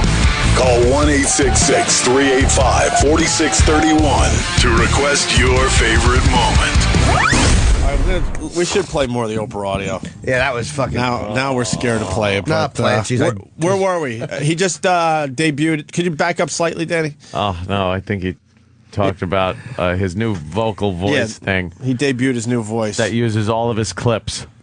Sounds like me when I type anything. This voice will speak whatever I type when I read something. It will read in my voice. But I have got to say, in first grade, they said I talked too much, and now I still can. How did it laugh? So? I actually think it's incredible. It's incredible that's your voice. Roger, what do you think? That's your voice. Uncanny. A good feeling. And he used, hold on, they used clips from, like, his old show. Yeah. And strung them together. That would be great if God forbid, something ever happened to us. Here would be the conversation. Cunt, shit, fuck ass, AIDS, yes. Steve is gay. So, do you go out a lot? Yes. Like every yes. At least you'd have that. How's your life? It's not as good as it used to be. Well, speaking of which, we got Steve C on the line. Steve. Oh, cool. Yes. Having your meals drip from a bag isn't so bad. When I seem like a racist, that the reason I was crying is because I realized he was in an interracial relationship. Yeah, you could at least spawn it, Jimmy. You could use your comedic skills to get out of that. That's terrible. Awkward moment. Hey, Dr. Steve. Oh, what? The fake Dr. Steve making his first appearance on the Opie and Anthony show. We'll set up on this one. Dr. Steve. Good morning. Hi, Dr. Steve. Yes, what Jimmy is suffering from is what millions of homosexuals suffer from. It's called AMPMS. Thank you, Dr. Steve. AMPMS. We got Bruce Kelly calling in. Remember Bruce Kelly from the XM days? That's right. Hi, Bruce. What's going on? Jimmy, I'm actually crying over God. Oh, no. Oh. Travis, please play the Bruce Kelly clip going into break today. An oldie but goodie. Let's say hi to Dave. Just a young man from New Jersey that grew up with no chin and a dream of being a comedian. You're right there in that category now. Dude, fucking. Dave in Massachusetts. Dave. Morning, boys. Hi, Dave. Now, Anthony can relate to this. Anthony, Yes. Band of Brothers. Yes. That is a sad-ass series. Yes. And one more. Opie, are you going to be in the delivery room for your wife? Yeah, I guess. I'm going through all that shit. Why? Because I'm pretty sure you make... somebody said when you see your baby coming, it's like, you cry also. Well, I'll let everyone know if I cry. Yeah. I hope I get a good cry in. I have no problem admitting that. So don't worry about little Jimmy. No, I don't feel bad, dude. I don't. It happens. I cry watching Lost. I'm a blubbering idiot. I bet I'd feel better if I just really blubbered one day. It really does help. Just blubbered. I'd be all tired, I bet. I bet I'd be all tired and be like, oh, that was good. Got a lot out. You go and hug a black person and apologize. I didn't mean any of that stuff. Sell all my guns. Actually, a nice guy. It just takes one cry and then I'm an actual human. Go and vote for Cuomo. You'd be a bleeding heart. Come on, guys. It's African American, not black. Obama rallies and everything. Yeah. Hey, hold on. Sign that health care bill. Dude, if you cried, I don't. Wow. I don't know. I think the Earth would stop spinning. I think we'd all be in trouble. I'm a horrible person. Let's know. Let's go to. Let's go back to the Oprah thing. Almost done. Well, I would just like to say this to you, Chaz, as one woman to another. I remember when Roger was going through the early surgeries in the beginning, and he's been through so many. Do you even know how many he's been through now? No. 48 on my penis. But I would like to say, as from one woman to another, you are incredible. Oh. And you make me proud. Okay. You make me proud to spell my name W-O-M-A-N. And the reason is this. This woman refused to let him die. She refused to let him die. Years ago, during the early first operations, when everybody was saying it's done, it's over, Chaz called me and said, over. I refuse to let him die. And she stood by him and has been with him and taken care of him and shown what true love is. You're a real woman. You're a real woman. She's duking it out with the Grim Reaper every night. Holy shit. Just fucking rolling around the floor. Get out. What's it been like for you? Well, it was very, very intense. When I married Roger, I knew what an amazing man he was. He is I wish you could smart, close he's his funny, mouth. That's like... He's very respectful of women. He's appreciative of other cultures. Wow, He's nothing like me. It's hard to find someone like him, and I didn't want to lose him. I just refused to give up. His mouth is like a marionette with a broken string. Something that Roger recently wrote in his journal, and you can read it for us, Chaz. I love this. Jimmy, you might not want to hear this. Oh, no. I believe that if, at the end of it all, according to our abilities, we have done something to make others a little happier and something to make ourselves a little happier, that is about He's yawning at the whole thing. To make others less happy is a crime. To make ourselves unhappy is where all crime starts. We must try to contribute joy to the world. That is true no matter what our problems, our health, our circumstances. We must try. I didn't always know this, and I am happy that I lived long enough to find it out. It's beautiful. Oh, and he's just sitting there going, oh. I hear that you say you're now done with surgery, right? You're done. That's right. No more surgery for me. I'm not going to talk or eat or drink again. So the surgery would only be to patch my face back together. I don't want to go through that. This is the way I look, and my life is happy and productive, so why have any more surgery? People ask if I mind about Esquire. How about this? Because your wife has to fuck you. how about a little surgery for her sake? Yeah. How about you do it, selfish? She's done enough for you. It's all about you, huh? Yeah, really. How about you do something for her? Blue Healer just writes Otto and Ebert. So, shit. Jimmy, you want to watch the end of Sophie's Choice next? Yeah, No. He wrote in his journal, "Bring joy to other people and don't drink cigar juice." Trust me. It's bad for you. Oh, shit. Poor Roger. That was smoking PVC pipe. Oh my God. That was wow. That was just amazing TV yesterday. It really was. Yep. I mean, the clip's online if you want to see the whole thing.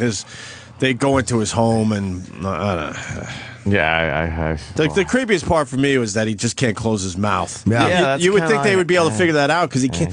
His mouth isn't there to do anything. It's just so he sort of looks okay. Right. So you would think they would wire it so it's a lot. It closes better or something. Are they at the point where they could just put like a robo jaw in there or something, like some fucking stainless steel Terminator fucking jaw? Yeah. It's got like motors on it. He probably has something in there because they took his jaw, and it doesn't look just like flesh. It looks like there's something in there. Does it? Yeah. Maybe the material they used is so heavy that it just keeps the damn thing open. They put in there silly putty. You need something a little firmer. Oh, wow. Well, we got Fez calling in. Oh. Word has gotten to Fez that Jimmy had a moment today on the show. God forbid someone has a moment on our show. What's up, Fez? Hi. Hey. I just want to say, Jimmy, stop stealing my bit. Punching out. Hey. Let's say hi to Andy in Kansas. Andy. Hey, hi guys. Hey. I was just calling to say to Jim that I've been going through a lot of stuff for the last year, lots of surgeries, stuff that they haven't been able to fix, and I get the same sadness at night too. And it's going to be all right, dude. Just calling to say it's going to be all right, man. This Hurley. It's going to be all right, dude. Yeah, I mean, Jimmy gets it in the morning when he first wakes up, when he's more likely not completely than awake and ready to go. Yeah, I don't know why, man. It's like I've always been like that. Early in the morning, I'm much more. I'm unable to get it together. Like By noon, he's able to choke a bitch. Oh, dude, he'll just choke a bitch. Do you out. understand what I watch on blood shows with nothing? I watch people burning alive. It's horrible stuff. Yeah, and I can handle that. But early in the morning, I'm fucking horrible. So if you watch some of that stuff in the morning, it would just set you off. It would still make me. It still bother. It would bother. I don't know if it would make me cry, but it's actually made me much more empathetic watching people suffer like that. It's just horrible because it's not just something that you hear about or it's in a film. Watching people really suffer like that's it made me more empathetic. Let's go to Sean in Alabama. Sean, what's going on, boys? Hey. Yeah, real quick, in terms of going back to how he gets fed, that's what I do for a living. I'm a medical sales. So when they get a patient that can't eat, can't swallow, or anything like that, they cut a hole in the stomach, and they'll put a small tube that goes directly into the stomach.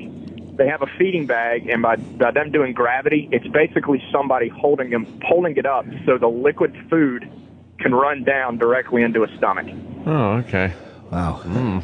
So, have a good one, boys. And do you know in 200 years or 150 years, this will be something like people will be like, really? They used to have to take your jaw? Yeah, they used to do that. Literally with cell regeneration, all that shit. This is a problem that will they'll just grow you a new one and it will work perfectly. Yeah. Yeah. Not in our life, but, a couple of years from now. We're fucked. Yeah. We're just fucked. There'll be new problems then, I'm sure. But yeah. Oh, of course there will be. Wow. To not be able to, I always felt for Pryor like that. That's what made me saddest about Pryor, was to not be able to talk. Like all this shit happening and you can't talk. Like, that's what torture. No, who kills me is Muhammad Ali, knowing how he used to be. So I could kind of, because I guess they were saying, well, we remember how Roger Ebert used to be, so it makes this tougher than when you hear a story about a lady getting her face ripped off. You don't know her from a hole in the wall. But when you remember the classic Ali, and then you see him now, it's just it's terrible. It's brutal. Although his mind is the same, and it's like it sucks, but it's like one of those things that they said it wasn't actually from fighting; it really was just from. But he was so sharp, and now it is sad to see. Fucking time is a bitch. Let's go to Vinny in New Jersey. Vinny. Hey. Hey, most guys get morning wood.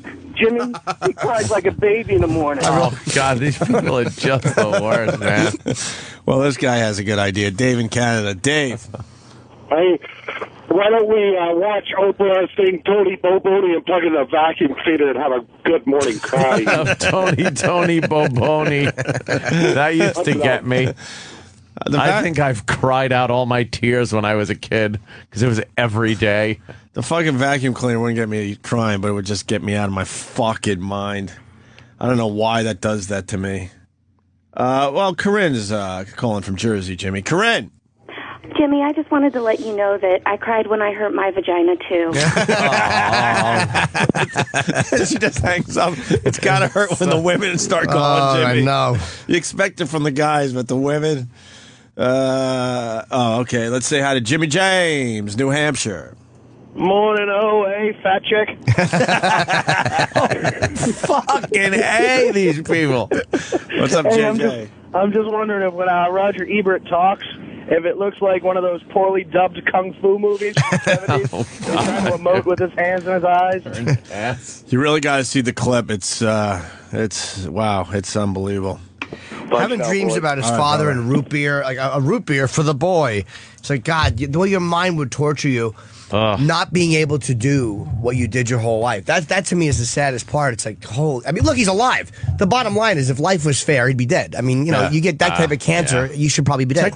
Technically, he's still doing exactly what he loves. They showed him he goes to a movie in the morning or two movies, then he comes home and has lunch because he has to have that special feeding, and then they go back out for a third movie almost every day. Yeah. I didn't realize there were that many movies, that you can watch during a week. Kids in the front row try to throw jujubes in his mouth as the movie's going. Brings his laptop and he reviews them, and you could still, Oprah did a whole thing. He did Oscar picks. His choices were... Who did he pick for Best Picture? He went Hurt Locker, Best Picture, and Best Director. Over James Cameron? Fuck does he know with his dumb face? He explained that it's going to follow the pattern it always has for Best Director. I guess she's won one of the awards, and usually if you win that award, almost guaranteed that you win the Oscar. So, and like Monique, I guess. Monique, he picked Sandra Bullock. And he picked the guy, because I didn't see the movie, from Inglourious Basterds. As Best Supporting. Best Supporting. Christoph something, I think his name was. I was just talking about him. Amazing. The Colonel. Okay, it has to be the guy you guys are talking about. What a great fucking villain. I was just watching that last night.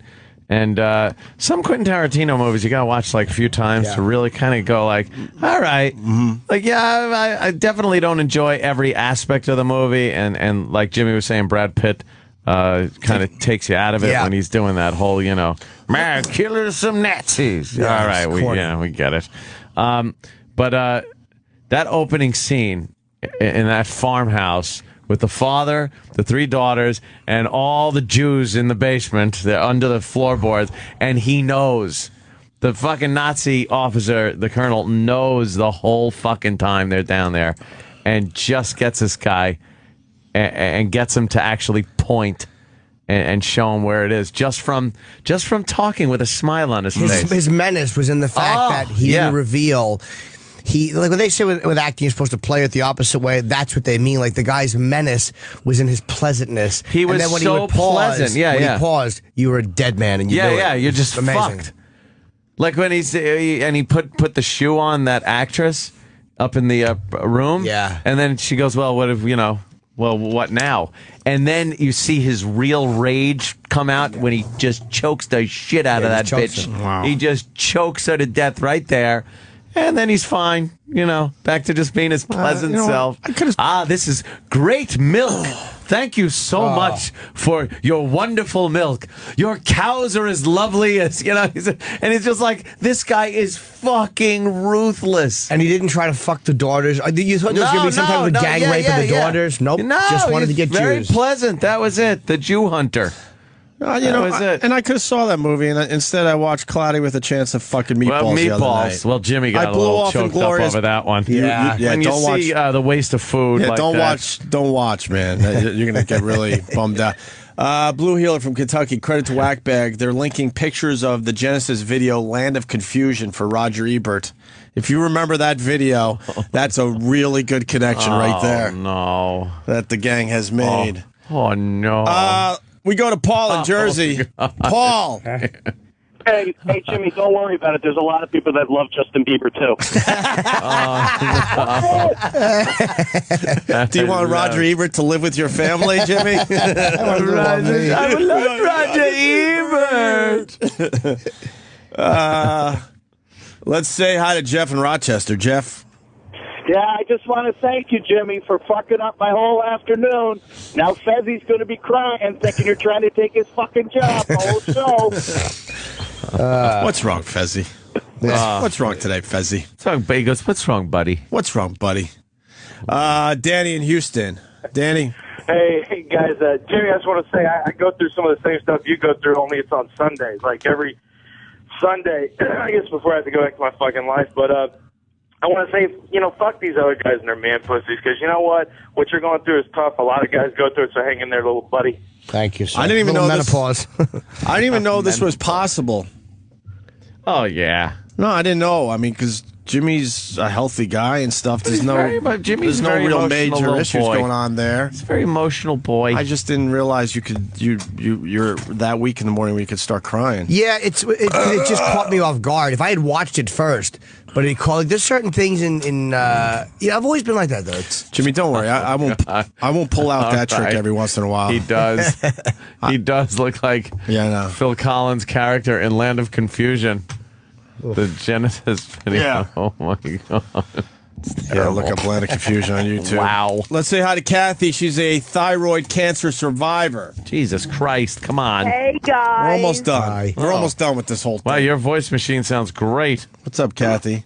I know I do. I have a very deep voice for a girl, but I'm a devout listener since 1999, and I wanted to tell you that I found out I had thyroid cancer when I was 35 years old, and my husband at the time was like, fuck this, and he bailed.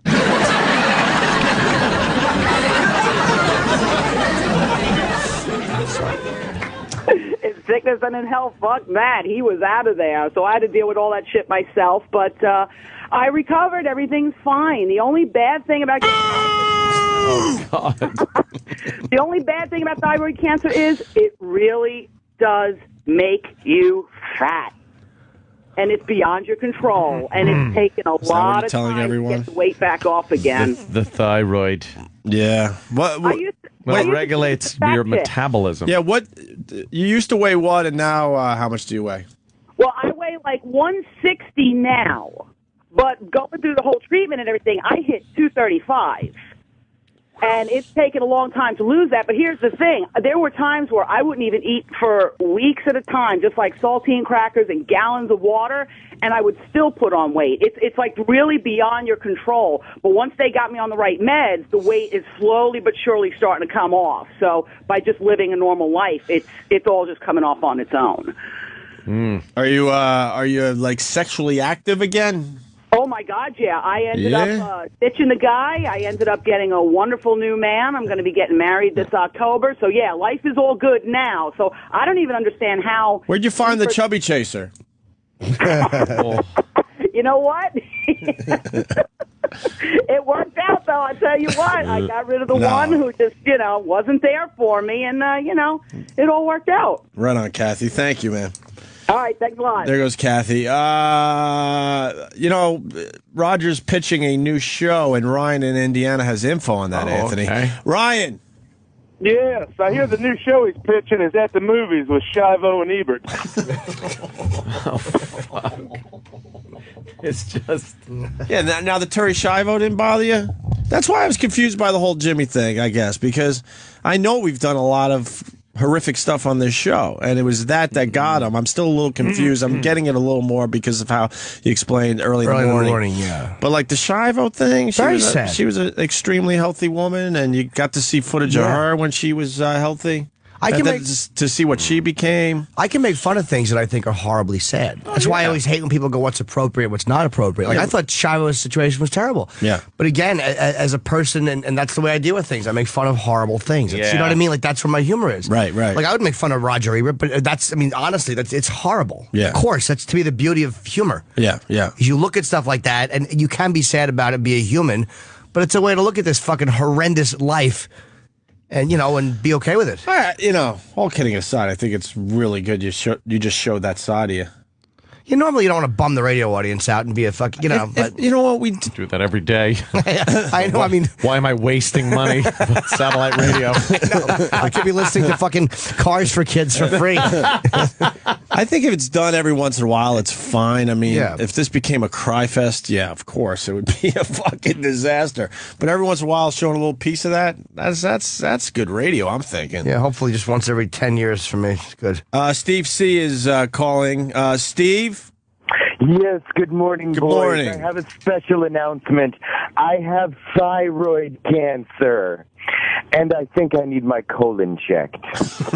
Oh, my God, another one with just... That sounded like the same guy from the last bad joke. I know. Well, they're trying out there. It's early. They need time to wake up to it. Matt, Long Island. Yeah, when Roger watches his wife eat, does that qualify him as a food cuckold? Now, I know you're going for a line there, sir, and it's a very good line, but there was sort of a cuckolding thing going on there because it was creepy because she said every once in a while Roger will make me eat the foods he used to like so he could sort of try to enjoy it visually. And that is a little cuckolding. Yeah, a little bit. Or whatever, however you would say that. Vicariously living through her big mouth. You would think she would lose weight. Yeah, right? It never stopped her appetite. Rub it in. Right, Jesus. Right. Well, Help me out here, Hendry. I mean, there's a lot of calls. I'm just trying. We should cut to the chase and move on, I guess. It could be Travis.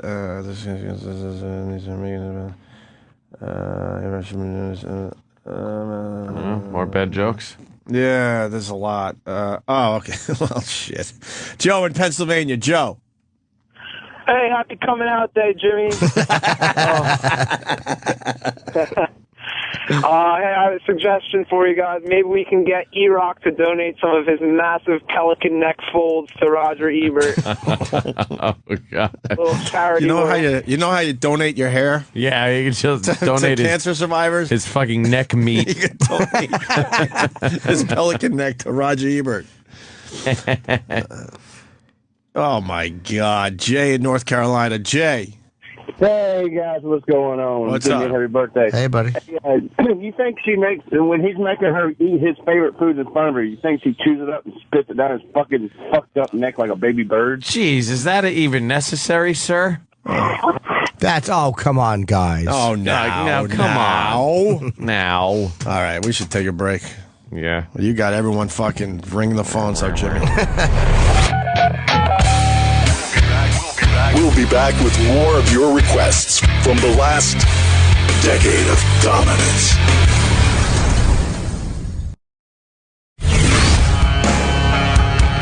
Welcome back to the Decade of Dominance All Request Show. Call 1-866-385-4631 to request your favorite moment. For me, it would have to be Patrice O'Neal's story of going to jail and his friend that got raped in there. Something we couldn't get to yesterday because we just babble when we're supposed to be doing something. What did we miss getting to? Pregnant 37-year-old who banged 15-year-old boy. Good Morning America audio. Delicious. Ooh. You've heard this story, of course, right? This 37-year-old lady banging the 15-year-old, and she got pregnant. She got pregnant from him? Yep. And Wow. there's jail involved and all sorts of stuff. Of course there's jail involved. So far, no jail involved. Still a case, I guess. But I think this is the pregnant mom on Good Morning America yesterday. We didn't get to this. Let's listen in. Why are you speaking out now? I've had enough. The slander, the ridicule. I'm not the person they're portraying me to be, the grandmother. I just want everybody to know my side. There's two sides to every story. And your side of the story is, Lisa, that you didn't know he was 14 years old. You said you thought he was 17? Yeah, that worked. Yes, that's correct. He was very persuasive, very mature. Words can't describe. I mean, I didn't even want to go out with him at first, even knowing he was 17 or thinking he was 17. But he insisted, he wouldn't give up. And, it was just, it was a very, I can't even describe it. It It was very nice. He was very nice, very polite. This is a giant cock. Ooh, well, how'd that get on Good Morning America? Can any statutory rapist man be on just explaining his whole deal about how a 37-year-old man fucked a 15-year-old girl? Hey, man, look, man, she had big, giant titties, and her areolas look like fucking rims. Yeah. When I sucked her tits, I swear I tasted 25. And she had the bush of an old bitch. I mean, let's be honest here. I mean, really, she just kept pushing and pushing. I kept asking her, why don't you have a period? Every month, I go, why aren't you bleeding? Because you're not even in hitting puberty yet? Oh, I couldn't believe it because she had hair on the arm. Cellulite. Was that what girl at 12 years old has cellulite? I don't understand. Double standards, unbelievable. It's a double standard, but double standards exist, and that's what are you going to do about it? You're right, though. They would never put a guy on there explaining how he mistook a 14-year-old girl for 17 or 18. They lock him up, throw away the key. Yeah. I am not going to sit in a room with a disgusting man like you. She used FDS. They don't start using that shit till they like 30. Are you all right? The bitch had her own medicine cabinet. She had her own apartment. How can she be 12 with good credit? This bitch gets to explain, but here's the other side of that. Guys don't give a fuck. I don't. We fucking your 37-year-old when I was 15 is that's some max shit. That for a guy, is right. And you can't go to, you know what? You can't be mad at her because if you go to the boy, he's going to be like, well, I got some pussy. It was great. Yeah, I was digging it. Please don't send her to jail. I'm not, I knew what I was doing. And it was, again, because he told a friend or something. How'd she get nailed? I don't know. remember. She got pregnant? There's so many of these, I don't even know. There are, but it usually turns women, out right, that a friend rats out because these kids, you got to tell someone. Do you know what I'm doing? I'm fucking this woman. And the kid's like, what? Can I get some? No. All right, I'm ratting you out. And the kid with that one hair, just starting puberty, runs home the to little mommy. Peach fuzz mustache that's just over the outside of your lip. He's like the corners of your mouth. He's a young... Oh, right. That mustache. He's a young do-gooder, and he goes right home to mom and says, this is what I heard in school today. And then the mother... Keep it to yourself. The mother calls up a couple of her friends. That's right. And gets advice. Well, you have to do the right thing and call the police. That's right. You have to. Do you know if you don't call the police and you know about this, you can get in trouble? I don't want to see women go to jail for getting young dick, but I would like to see bitches go to jail for falsely accusing motherfuckers of rape. I would like to see. You think that happens that much that you really need to make a? Yes. Does it? Yes. Really? Yes. Oh my God. Do you have a story? I mean, yes. You really have a story? Yeah. But what was there drinking involved? No. What happened? It was white and blackness involved. Oh boy. Got yourself a piece of white ass. And that's what happened. Oh no. And the only reason I'm not locked you up are today. Lucky that the calendar today in Boston has a 19 from that type of shit. Is because she wasn't the mayor's daughter. Really? You know what I mean? Or the governor's daughter. She was just... Well, how long ago this happened? When I was like 16. Yeah, I was saying, you're lucky the calendar had a 19 in the front. Right, and it's like... and not an 18. It's or you'd been swinging. Out of here. But it's like she was in the story was bullshit. It's like, yeah. What actually happened? What actually happened is we was going to get some other pussy. Ooh. Bumped into... Wow, this is a long fucking time ago. Yeah. Shit. Holy shit. We was going to get some... Wow, he's getting nervous. It's like he's testifying. Yeah, it's like he's on the fucking stand. Well, I don't recall. It happens. That's why. That's why it's just like everything. When I hear Tyson, when I hear Kobe, immediately I'm on their side, right? Thinking of the situation, analyzing what happened. Because to me, rape to me. Let's all just take a swig of water. I need some water too. I'm going to take a little drink here. I'm getting dry mouth as well. Oh boy! All rape right. to me is taking pussy. All right, I just don't believe in date. I don't believe in any questionable Like No, rape you shit. think rape is pretty like It's a cut and dry thing to me. There's no like fucking I don't know and I like this. That's why I know so much about fucking law. I look up this shit all the time. It's like to you, it's waiting in a corner It's or in a taking- hallway in an apartment building, taking grabbing pussy. her and sticking your dick in. taking pussy is rape. Taking pussy is rape. And Now, you don't like the idea that if you're with a chick, you're out on a date. No. There can If a woman, I'm gonna tell you something. All right. This is how much you're in the hands of the situation. The discretion of the woman. If she, a woman. Wow. I'm telling you, it's Memory. Like the corner. Yeah. Oh my God. So. Holy shit! You're not gonna get through this. It's hard to talk about. This type of shit. Take your coat off. Relax a little bit. You're heating up. The flop sweat is forming on your forehead. I found this out. All right. If you're fucking a girl, and being that I'm 6'4", 700-pound black dude, right? Yeah. If you're fucking a girl, and she thinks no, that's rape. Thinks no. Meaning I'm too scared to say no. Oh shit. And later she could say I was too afraid to say no to this. But shouldn't you be able to say, well, she was enjoying herself? No, it's not. There's nothing. No, You can't throw anything in as a defense. It's nothing. It's if I'm with a girl, this is why I just stick with one chick. You know what I'm saying? Because if she decides to go, I just was afraid to say no at the time, and I was like, wait a minute, but you said it was delicious. We had a great time. I was just horrified to say no at the time. So here's the story. Wow. Oh boy. It's 5 of us.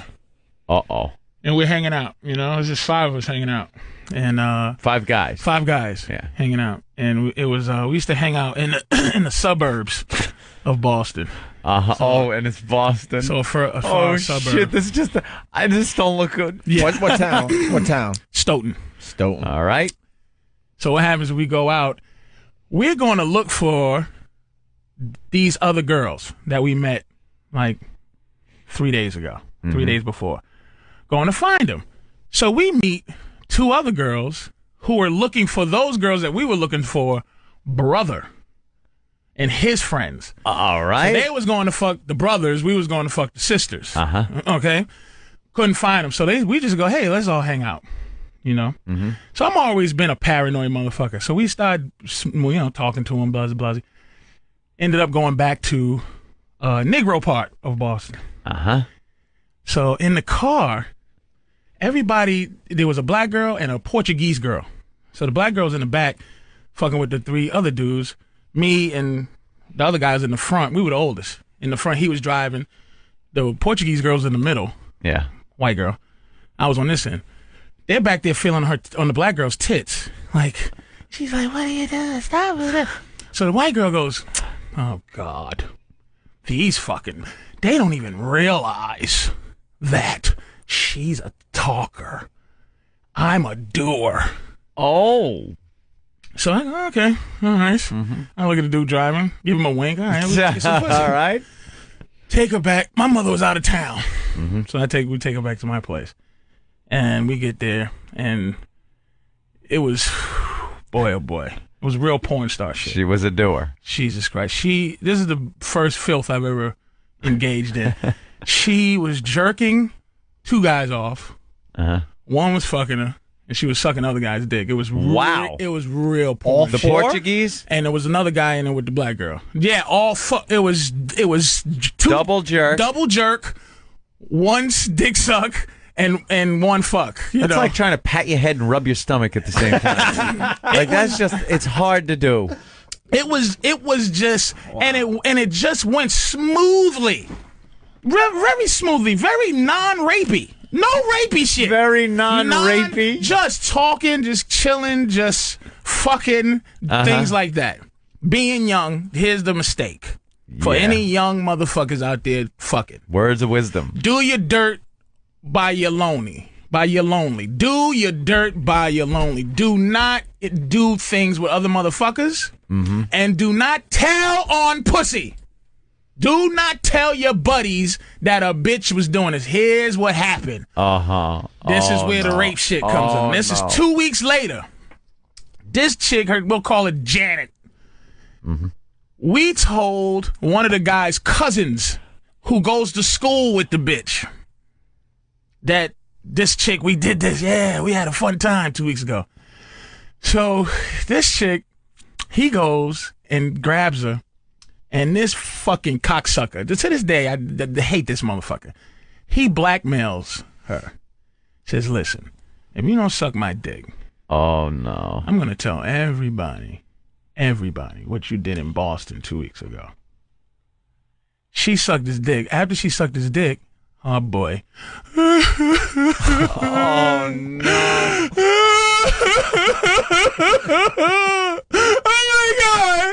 Oh my God! She runs through school. She goes into her big brother's classroom, who goes to the same school. Such and such raped me. He gets up and he's chasing that motherfucker around school, trying to kill him. Right? This motherfucker, they get him in the office, right? She's like, what's wrong? Hey, what's wrong? Her brother's like, I'm gonna fucking kill this fucking guy. She goes, he raped me. And then she goes, uh-oh. And I got raped in Boston 2 weeks earlier. Oh, no. What? Oh, no. What? This is why I love my mother like I don't love anybody else. I have no love for anybody else like I have my mother. Oh. My mother found this out. She came home from where she was. And this is bad karma because she was at a funeral and I was doing my shit. She comes on, what the fuck is going on here? Because she saw something in the laundry that wasn't supposed to be in the laundry, like things like sheets or something. She's what the fuck you doing? You know, I was not the age where I'm washing anything. So yeah. I tell her the story. My mother puts me in the trunk of a car and sends me out of town. In the actual trunk? In the trunk of a car. Holy shit. And sends me the fuck out of town until she could figure this fucking thing out.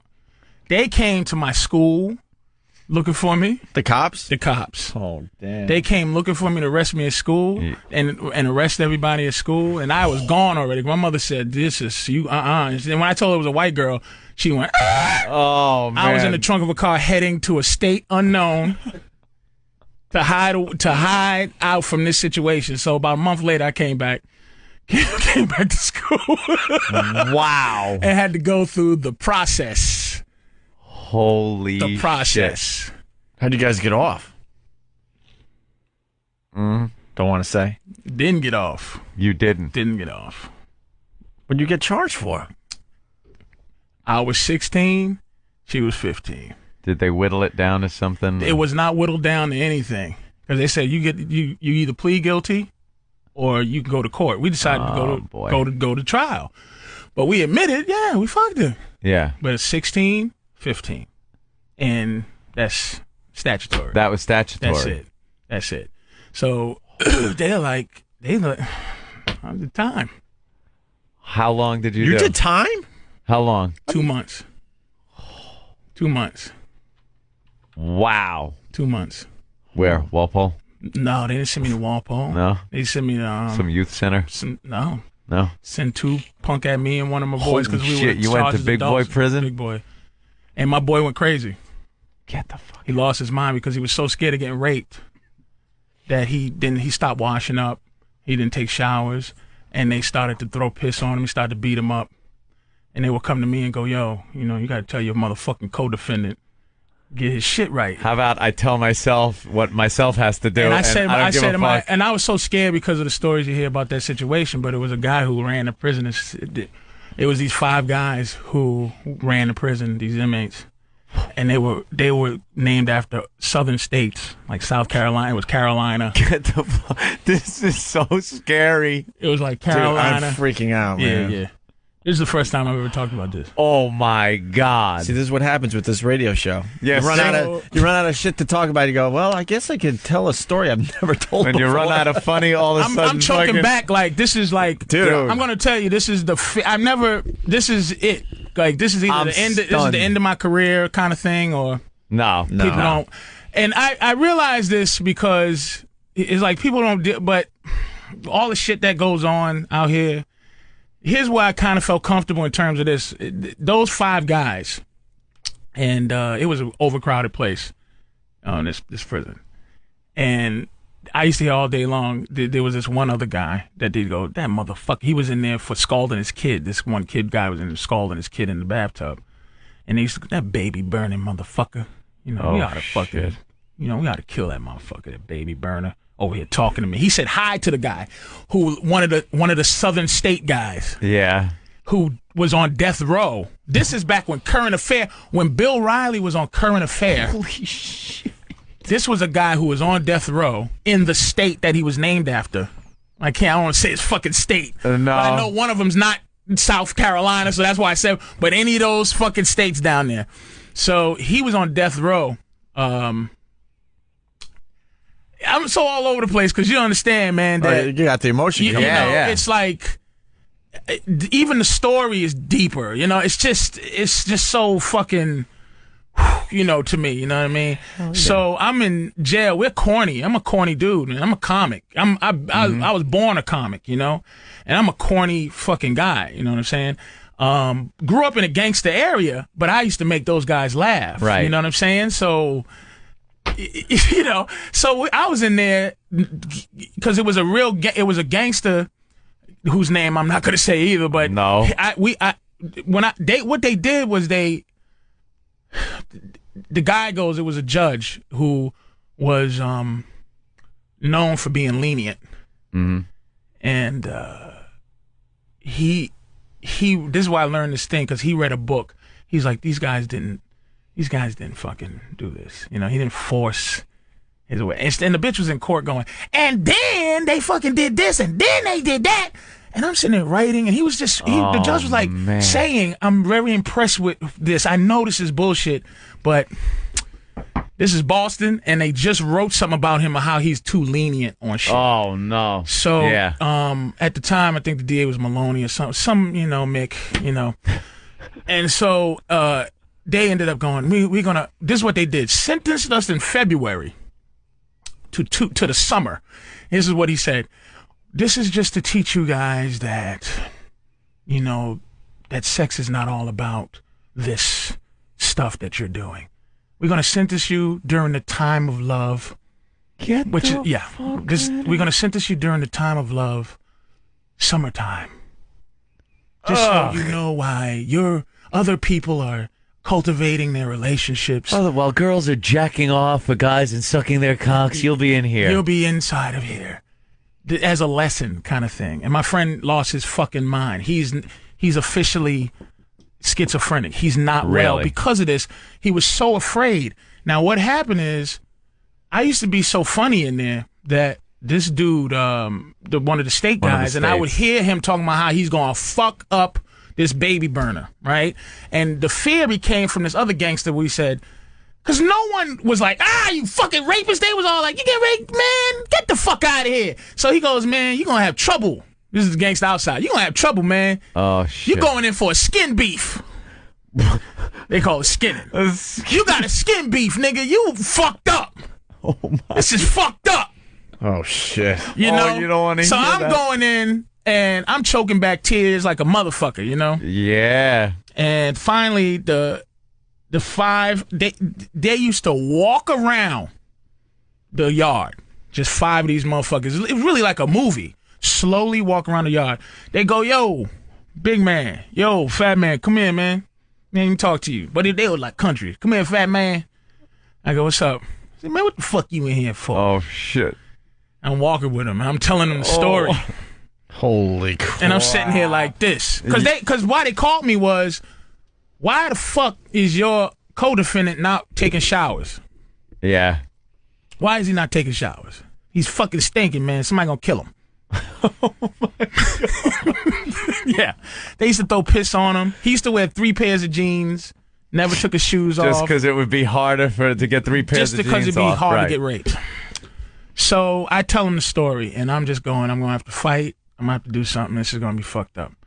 Finally, I told him the story, and I'm just the drum roll, the stabbing drum roll. Where's the payoff now? They go, what? You in here for that shit? Pulling a train, nigga? Everybody in this motherfucker did that, and you in jail for it? Oh, shit. Don't you ever let me see you in here again? So they just took to me. So I would walk with them every morning. They just took to me in case somebody just said, fuck it, you in there on the skin beef.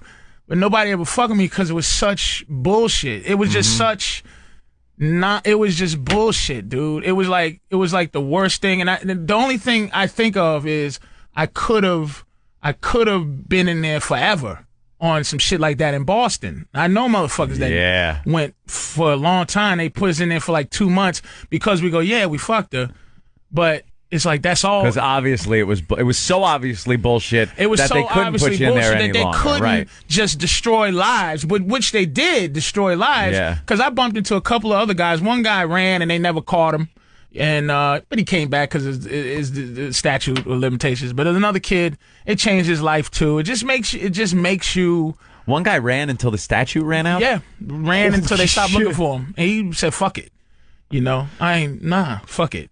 And I didn't run because I thought, well, I did run. My mother made me run because she just knew, she had an insight that I didn't have. She was like, you can't be doing you're probably no just like, what? I fucking... Yeah, why? I just some pussy. But it's like, the person, I'm not even mad at her because that's why it's like the Kobe shit happened. And I say immediately, black guys are the most wanted to be fucked guys in the world but can't be fucked. They're not allowed. No, women are not allowed to fuck black guys on any level, meaning in an open way. So it's like when I heard that Kobe shit, I'm like, I know what happened. You know what I'm saying? Whatever happened, Kobe didn't take no pussy, but I can't be mad at her because this is a white bitch from Colorado who was not prepared to fuck a black guy. She's not raised to fuck a black guy. You understand? So I know what happened. It was just like he didn't do the proper thing. You know what I mean? He was probably treated her like shit, and she just goes, and she's walking around, her pussy hurts, and she goes, I got raped. And it's just that easy,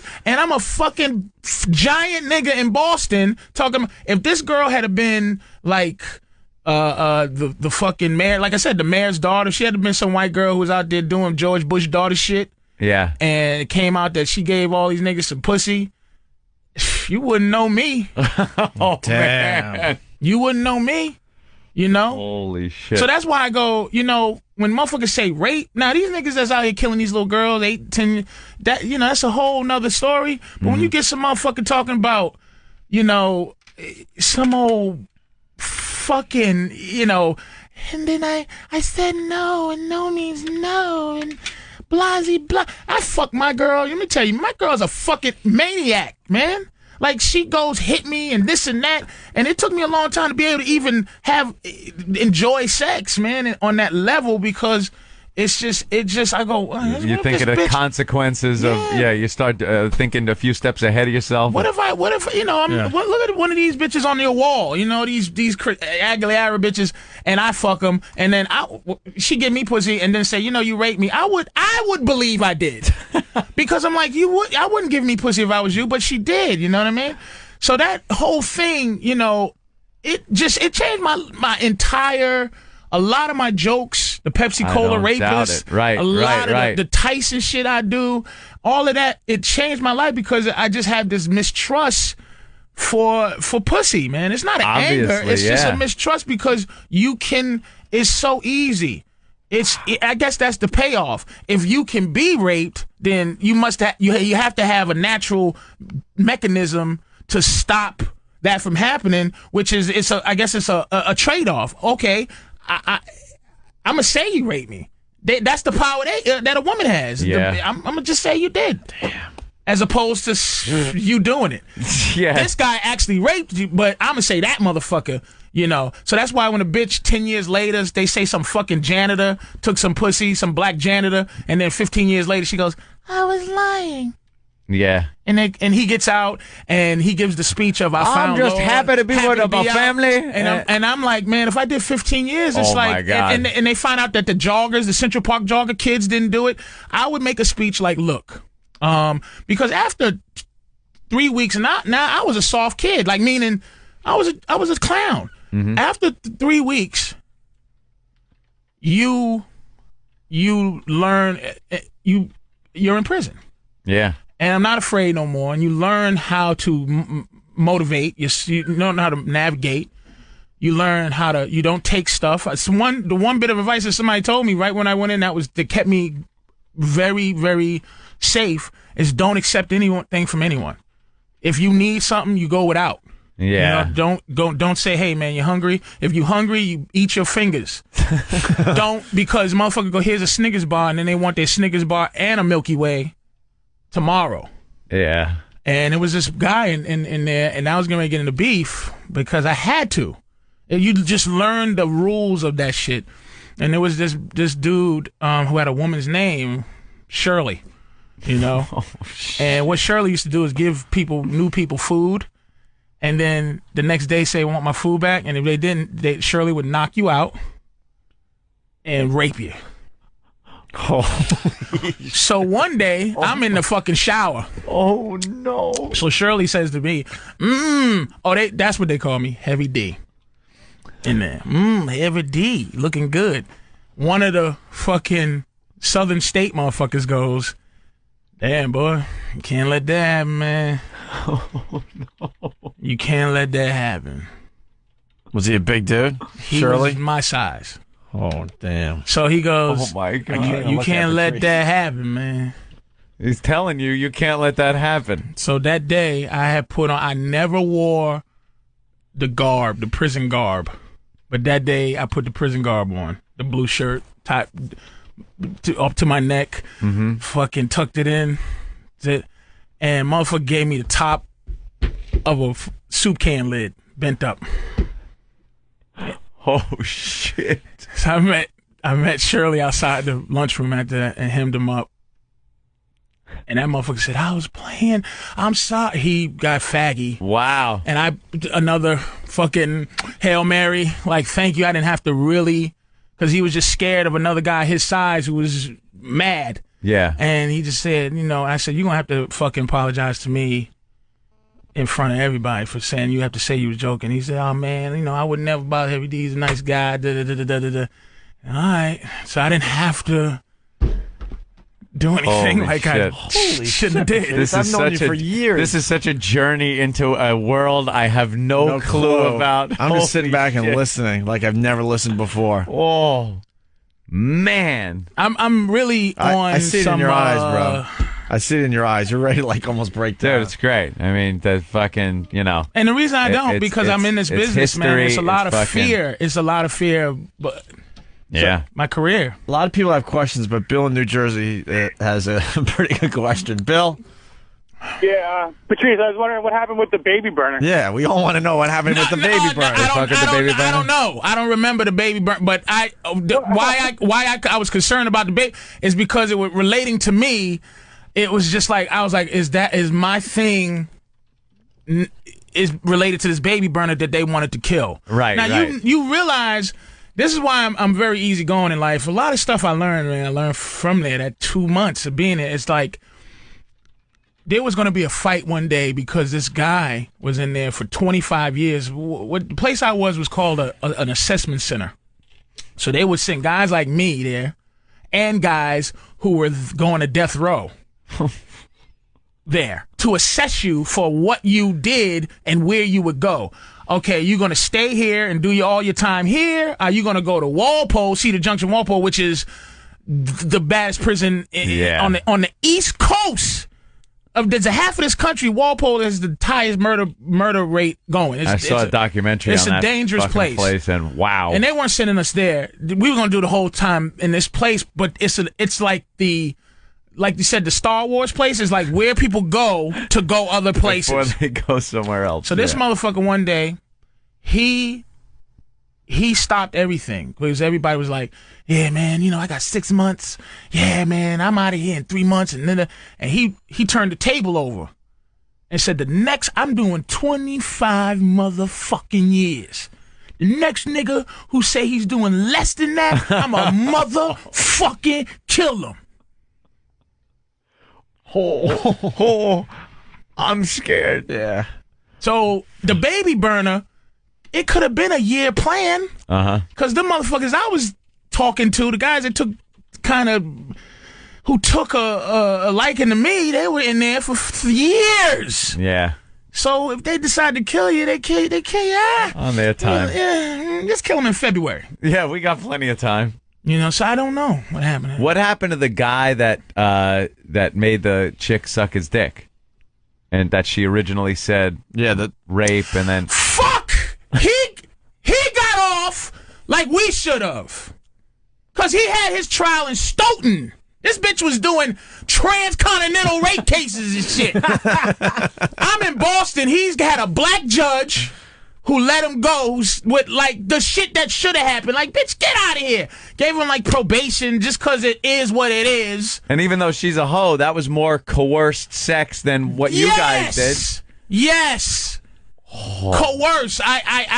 Hey, man, I heard what you did. And after she sucked his dick, she lost it, which I can't blame. I mean, that's a lot of pressure on a bitch. I can't.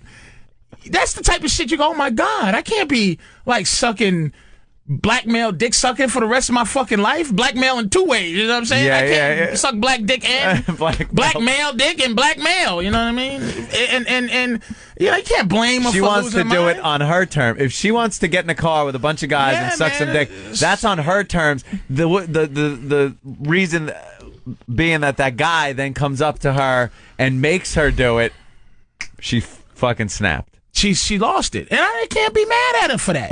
The only thing I'm bitter about is that it just, it tarnished my mind.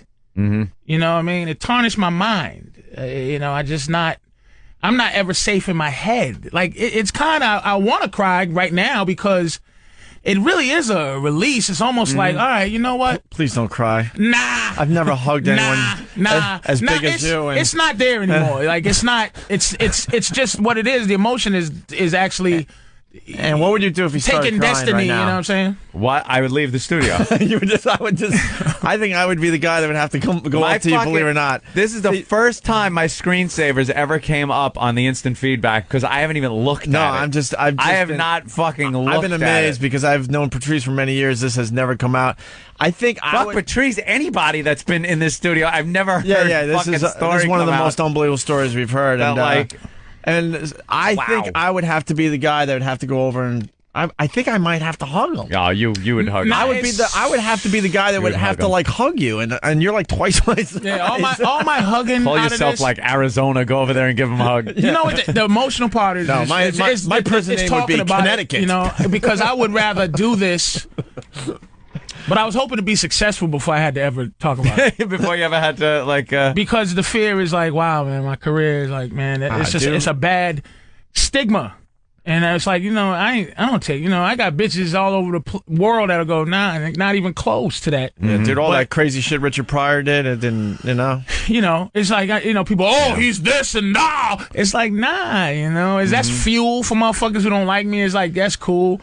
But I made it through, like, I wouldn't even break down because I made it through high school, and that shit stopped. Did you make friends with a mouse? I had a roach. A little roach. I had a fly that used to come in and sit. A fly friend. You know the Photoshop's going to go nuts with you and the Green Mile, bro. I'm sorry. No. In advance, I'm sorry, but you might want to check out Whackbag tonight. And the guy under the checking out Photoshop none of these fucking section. psychos, man. And don't worry about, talking about it before, your career is where you would like it to be. Because I didn't want it to come. I didn't want it to ever pop up. According to against my shit, against what I'll tell it, if you. Yeah, but according to USA Today, we're pretty much, not even on the radar. So yeah, so no you one's didn't really tell listening. anybody. It's not like you, told anybody. There you go. That is a fucked up, repugnant story. So Jesus that's why I say, see, this is what we got to do. It's just that easy to. Wow, look, it's just easy. No, man. All right, look, we can't do this, but ouch, nigga, too. Ouch, nigga, too. And look at my face. I never smile. I just look like a big one of them motherfuckers. The Photoshops have begun on whackbag.com, and it's not pretty. And, this is what we have to do. While Jim Norton's in L.A. being a star, we got to get these guys in and just beat them down. A week and a half, and I know Patrice ran out of shit to say in his head and said, well, I got a little something deep Bill in Burr, there. Bill Burr started admitting crap that he didn't even do. We've done the same thing. Yeah. Jesus. All right, Patrice. That is something. I I want to thank you. And now I It can't made our even show great I today. can't even argue like the point. You know, when it first came up, it's like, you know, if you hang out in a stairwell and some girl's coming up and you grab her and throw her on the ground and rape her, that's rape. But, you know, you're on a date, you're doing this, and I'm ready to, well, Patrice, let me tell you, there are some circumstances where a woman, after that, no, I don't have enough information to I to talk about completely it. believe everything you just said. Sometimes you hear some of these. Sometimes you hear these stories while we sit in here, and you go, "Oh man, you're so full of shit. You have blinders on." But I have no doubt in my mind that I had a good friend that went crazy behind that, man. That I mean, it went down. He never recovered. From Never that. recovered. Never recovered. Charlie's picking up on something. Charlie, go ahead. This is Charlie. I did a weekend in Bergen County. I want to send some love out to Patrice, and I'd like you guys to play the Cranberries for him because I know that's his favorite song. Yeah, which one is your favorite again? Zombie. Bunch of evil bastards. Oh, like everyone was riveted, and no one could figure out if they should joke or not. But now the jokes are coming in. It is what it is, man. It is what it fucking is. You got to. Motherfuckers not joking, then there's a problem. For the first time on this show, people are going, should we or should we not? Should we leave this alone or? Because it's touchy, but you know, it's probably Doug. Fuck that shit. Fucking guy. He just called in a strike on his computer. I can't wait for the King Kong, my face holding a white woman on top of something. Kind of big. All right, fucking whatever the On top of the fucking Photoshop guys, we know this. Prudential Center. You'd be climbing the Prue John building. Hancock and shit. Rowing a boat. I'm fucking Charles River with a white woman. Lawyers in biplanes swooping past you.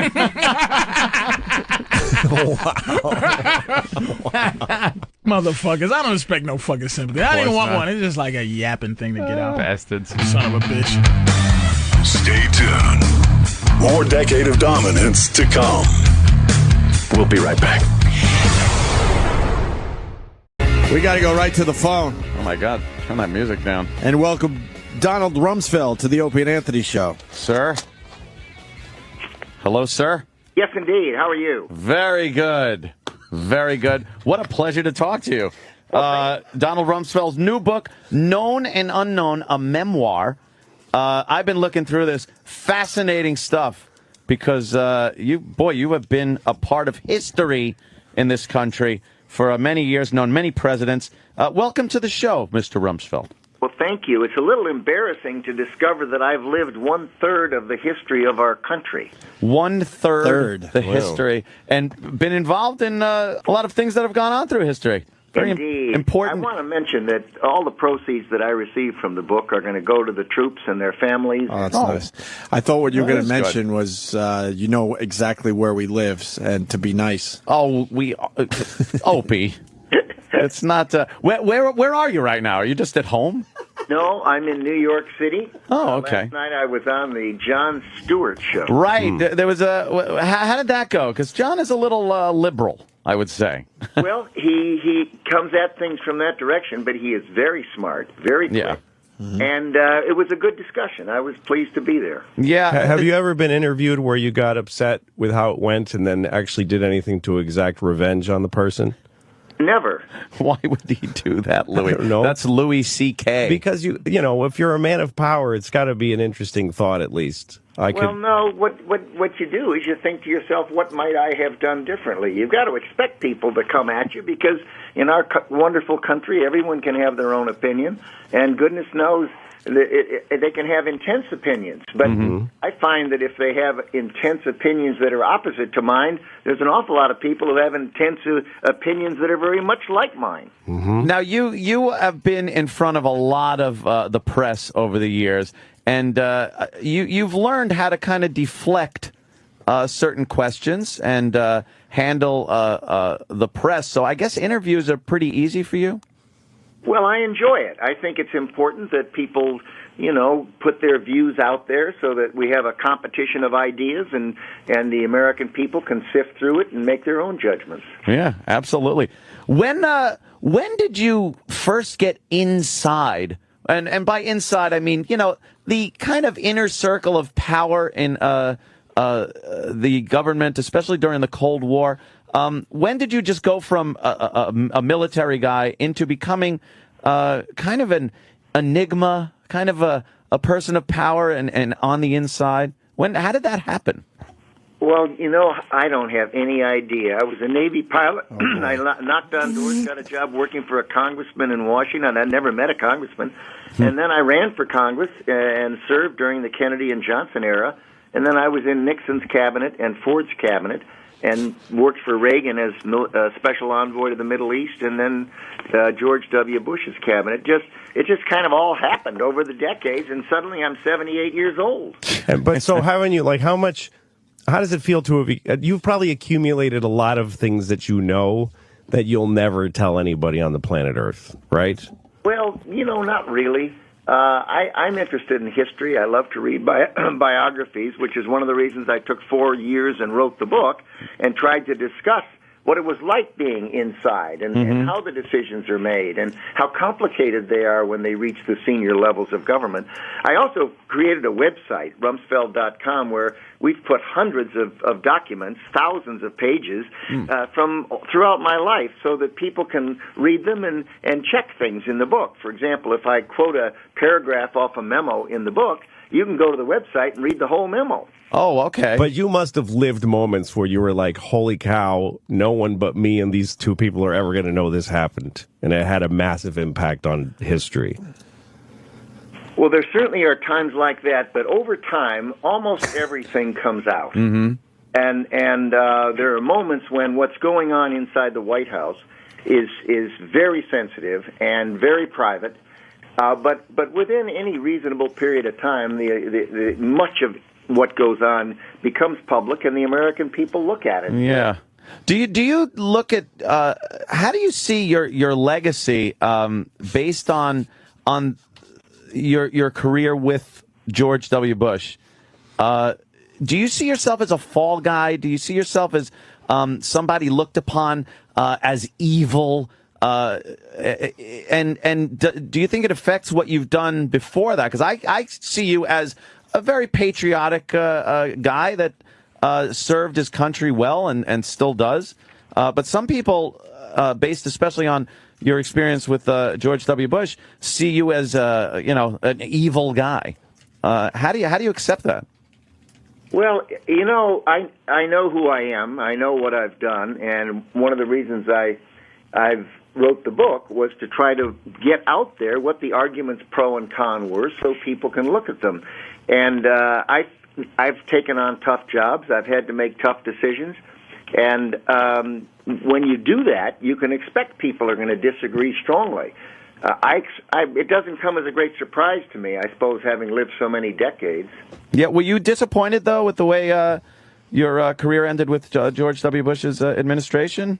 No, I think he made the right decision, and I made the right decision. I think once one of the houses of Congress went to the other party, the next 2 years would have been hearings, and people would have tried to go after the Bush administration through me. Mm-hmm. And I decided it would be better for the military, better for the Pentagon, better for the president and the administration if I left. And the president and I were very much in agreement. But doesn't that kind of leave you hanging out to dry, is what I'm saying, and looking bad, like you did something very wrong? No, I don't feel that way, and I don't think history will suggest that, and I don't think that serious people interested in what went on, who go to the website and read the book carefully, will feel that way. I think these are complicated issues, and we took on tough jobs. We spent every waking moment trying to protect the American people, and we put in place some structures that, lo and behold, almost a decade later, there's not been another successful attack on America. Now, that's worth something, and I think... I agree. I agree with you. And the book, Known and Unknown, a memoir by Donald Rumsfeld, it's out there. And does this kind of open up who you are as a person? Because I don't think people really know you as a person. They see you and have seen you at press conferences and whatnot, and kind of see you as, a very mysterious guy, and that kind of scares people. Well, I don't feel mysterious. I think what you see is what you get, and I think that the book, it does open up my life, my family life, my circumstance, where I came from a small town in Illinois, went to college on a scholarship, and was a wrestler, and a person who loves the country and is so grateful to have had so many opportunities to serve. It's interesting, though, because there are people who think, I mean, here's a guy who, met Eisenhower as a congressman, right? I was running for Congress, exactly. And worked for Ford and Nixon and Reagan and both Bushes. And there's still those people out there that think, Rumsfeld and Dick Cheney are actually lizards. Who, I mean, literally, there's people that think they're lizards from outer space. Yeah, that's true. Who eat human flesh. I don't know if anybody's ever asked you directly, sir, but are you a lizard? I don't think. Are you actually? Can you just please give that a straight answer? Are you a lizard person? Louis a little left-leaning. No, sir. I'm not. Let him answer. Are you a lizard? Here's the short answer. I'm in New York City. I walk down the street. People walk up, shake hands, stop me. They want an autograph. Want to get a photograph with me. Go to eat last night at dinner, and Joyce and I were sitting there in the little Italian restaurant. and a man came up and said he'd like to buy my dinner, and I refused. And it turns out I paid for my dinner. The next thing I know, the waiter comes back and said the man insisted to pay for your dinner, and here's your canceled receipt for paying. Oh, wow, that's very See, there's plenty of people that... But you didn't answer the question. He's not going to dignify... I think you're hanging around with the wrong people. He's not going to dignify an answer to, are you a lizard, Louis? Why not? Because he's not a lizard. What is the story about getting somebody paid for your dinner? I would pay for a lizard's dinner. I think I understood the fact that there are people out there that appreciate what he's done as a leader. And there's plenty of evidence that this guy is a well-decorated and appreciated American. And he has more credibility than almost anybody. Exactly. But I just want to know if he's a lizard. He's not a lizard. Stop it. I want to apologize, Mr. Rumsfeld. Louis C.K. is a stand-up comedian, and I do not share his ideology one iota. Matter of fact, we're meeting him for the first time. We don't even really know him. So we apologize. Exactly. It's usually just me and Anthony, but we said, what the hell, we'll try out this local comedy. Mr. Rumsfeld, I want to ask you a little bit about the situation that's going on now in the Middle East. You were an envoy to the Middle East. What do you see happening there? What's your take on the whole situation?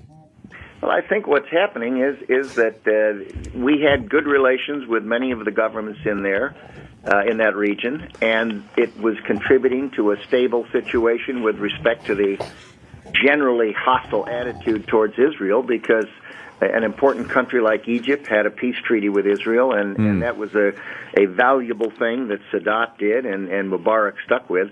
The problem is that those countries did not move towards freer political systems and freer economic systems as rapidly as they should have, and the people are looking for opportunities. Very large populations that are young, and they don't have jobs, and they don't see opportunities, and they look around the world on television or Facebook or something, and they see other countries where people are doing well, and they become dissatisfied. So you have these kinds of turmoil and popular revolutions. Now, the problem is that, take Lebanon, for example, there was a popular revolution. Yeah, the Hamas wound up... Hezbollah ended up taking over, and that's a terrorist organization and repressive. Right. The same thing in Iran. Now, isn't that a worry? Like, especially when you have a revolution, as they did in Egypt, not a revolution, but protest, whatever you want to call it. The guy's gone without having another guy to put in there. Isn't there a worry as America as to who's going to be there and what kind of government's going to be in place? Absolutely. Everyone ought to be concerned, not just our country, but Europe and Israel and the neighboring countries. If the problem is that you can have a popular protest and revolution, and the winner is not the people that are looking for greater opportunity. The winner often is a minority group that is very disciplined, very well organized, and very vicious, like Hezbollah in Lebanon, or like the Ayatollahs in Iran. Yeah. So you could get the Muslim Brotherhood. Oh, that doesn't sound good. Radical extremists. Exactly. Over Egypt, which would be terribly dangerous. Absolutely. Listen, and these are great questions, Anthony, and they're questions that Mr. Rumsfeld is going to answer better than almost anybody in the world. Yeah. But I still want to know if he's a lizard and if he is. Stop it. if he's tasted human flesh. No, stop. I just want to know. Mr. Rumsfeld, again, I want to apologize for Louis C.K. He's a stand-up comedian. He's playing at the Borgata. It's go to a legitimate. borgata.com. Look, if he's a lizard who has eaten people, Don't encourage him. It'll just make him worse. I will stop the Mr. second I Rumsfeld. get a denial. I'll stop asking. Tell Louis that my grandchildren are listening. See? Well, listen, they have a right to know too. No, he's not a lizard, and he's not tasted human flesh. But you're answering. That's easy for you to say. I can answer because I know the guy is a great American, a great patriot. Yes, I totally agree with that. He's done great things for this country. And yes, Anthony, is he a lizard? Is Dick Cheney a lizard? No, they're not. They are people. Any Mexican babies? Have they eaten any human beings? Stop it. Stop it. I know, Mr. Rumsfeld, I apologize. Louis C.K. I paid for this microphone, mister. He's I trying want to an be answer. funny. I don't understand it. Where do you see the where do you see the 2012 elections going? Do you see the Republicans taking the White House again? And who do you see as maybe a good front runner for the Republicans? You know, I don't think there is one. I think it's one of those rare times when there's not an incumbent president running and there's not a vice president running and there's not an obvious person. And I think what we ought to do is watch them run around the track a while and see how they handle things. It's a tough job, as President Obama is finding out. It's a lot easier to campaign than exactly.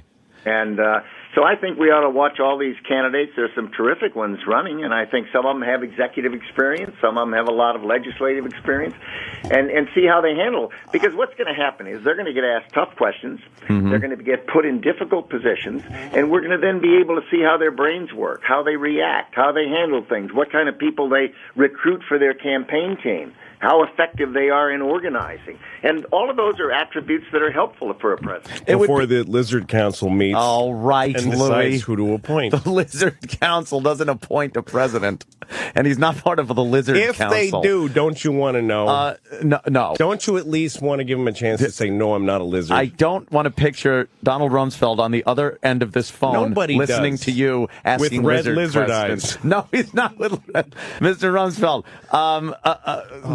Again, with 2012 elections, wouldn't it be good to? And I always wonder why this doesn't happen sooner. To start really grooming a good candidate now. They always seem the Republicans always seem to wait till the last minute to really kind of get together and get a candidate there, a viable candidate that could take on a Democrat, especially an incumbent. Well, I think that's true of both political parties. If you think back to the Democratic primary that Mr. Obama won, and I think the reason for that is there's no senior council of leading Democrats or leading Republicans who can go into a smoke-filled room and start grooming somebody.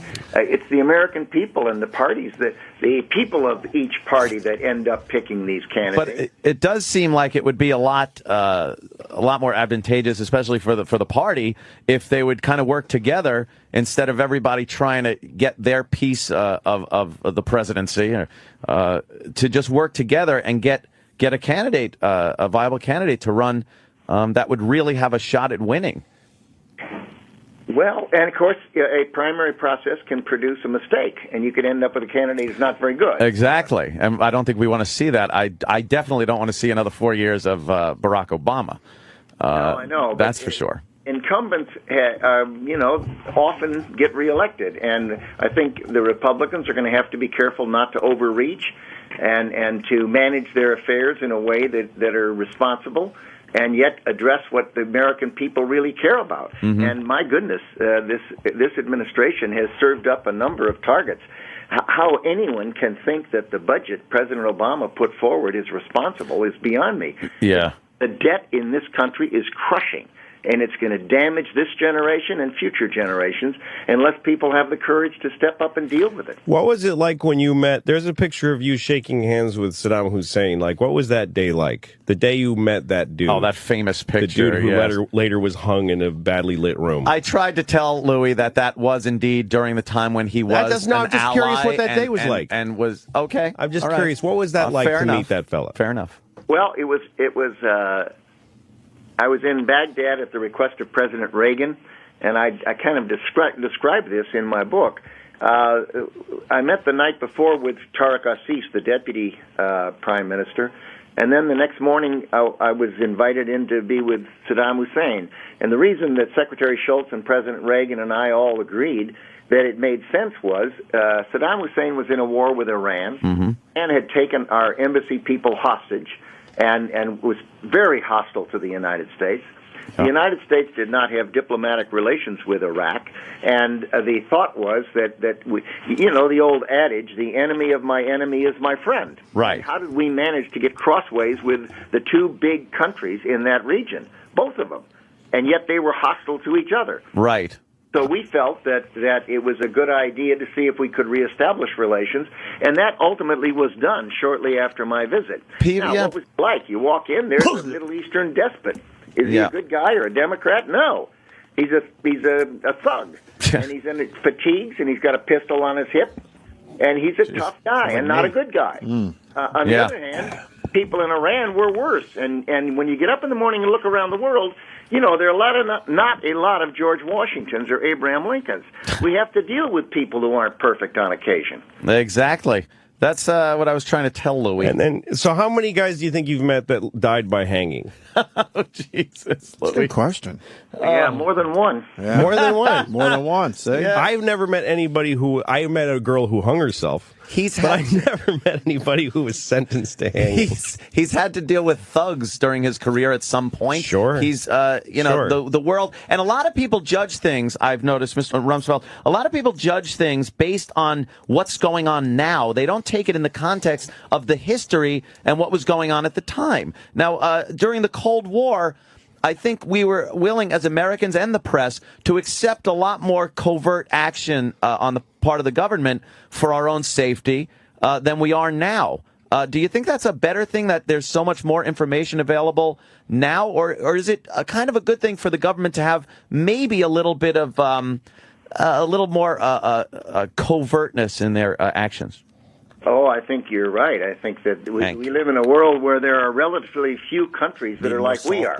We have free political systems, and that means that we have got to have intelligence gathering activities if we're going to protect the American people. Exactly. But American safety is like the biggest deal to us. American defense.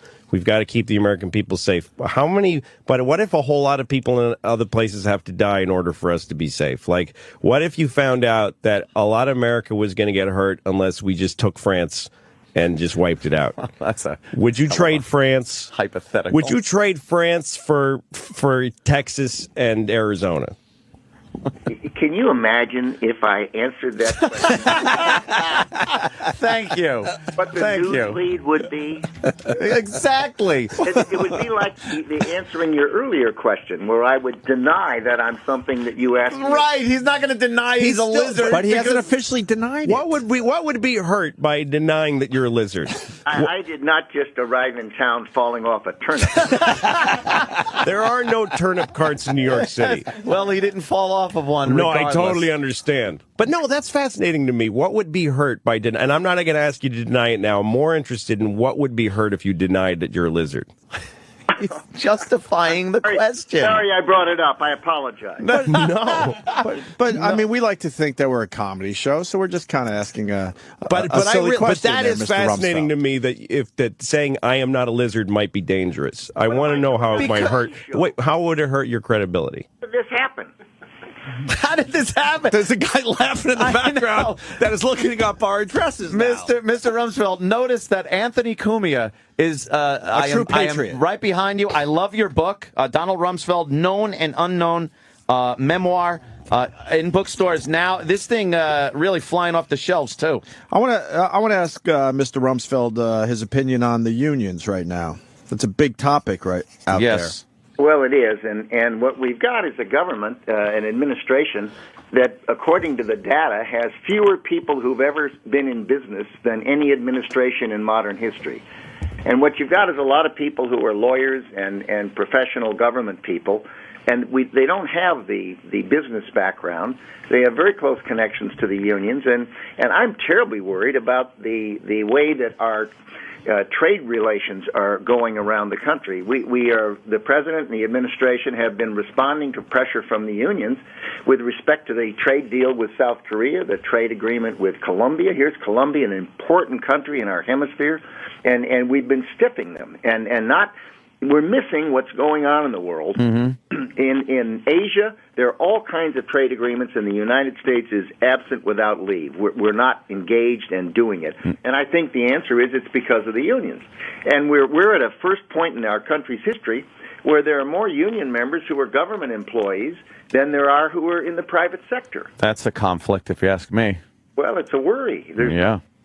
And I think it's also not surprising then to note that the average pay of government employees is now higher than in the private sector.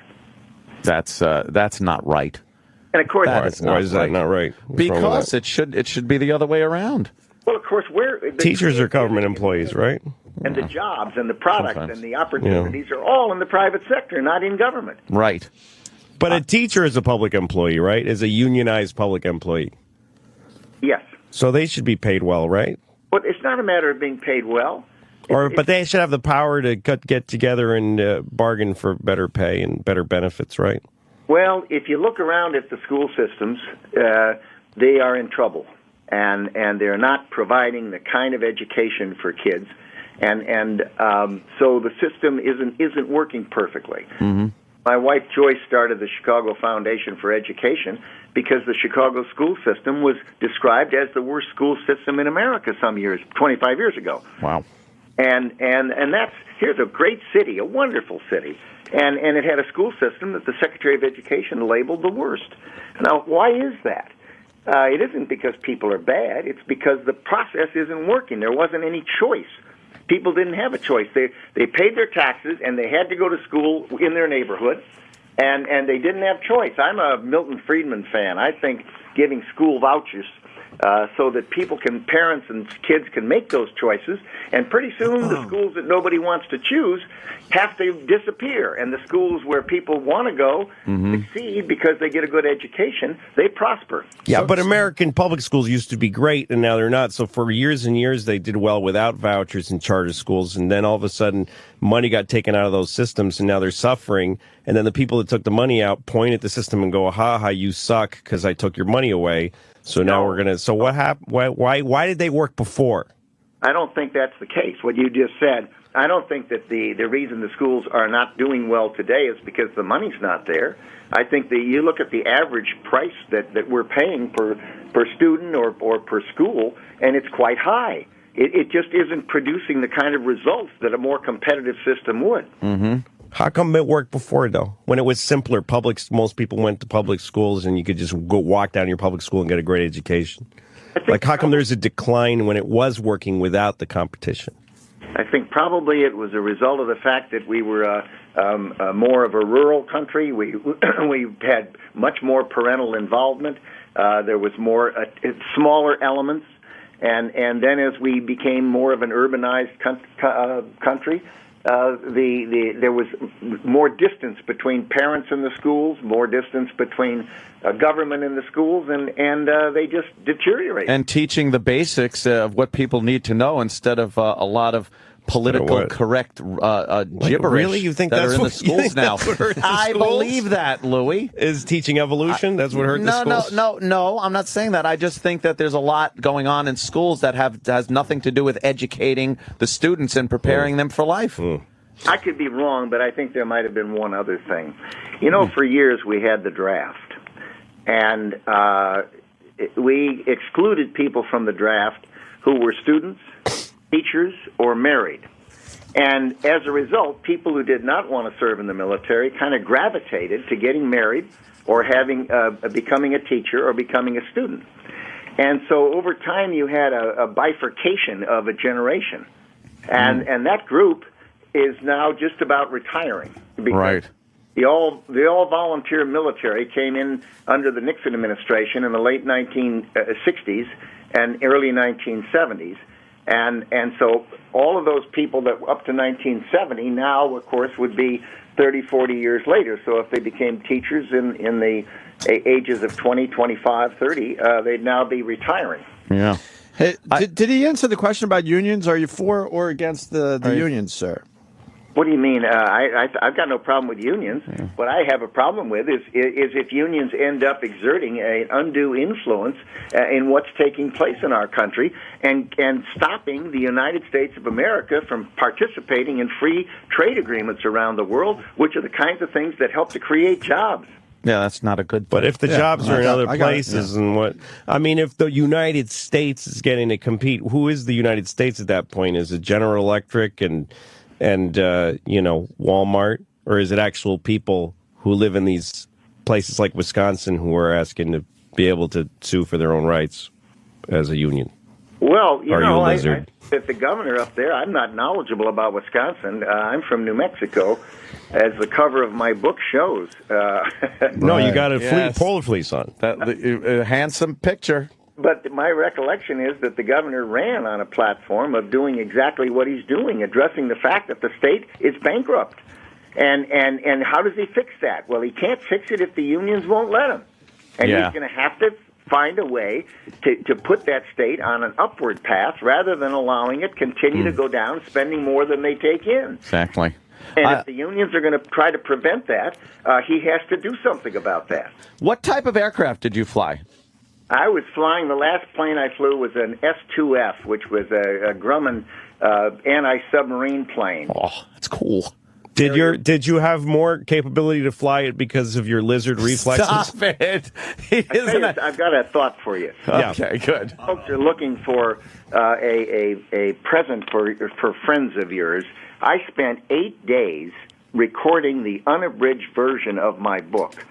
About 8 hours a day. And if you want to hear the voice... And the voice, right. What you do is you buy the unabridged version of the book, and then you can play it in your car when you're going to and from work, and I'll be right there with you. I think you need that, Louie. I'll be right there with you. You absolutely do. I want to ask you one more thing, because I know you got to go soon. I'm a very, very strong advocate of the Second Amendment. I'm a lifetime member of the NRA. Are you a member of the NRA?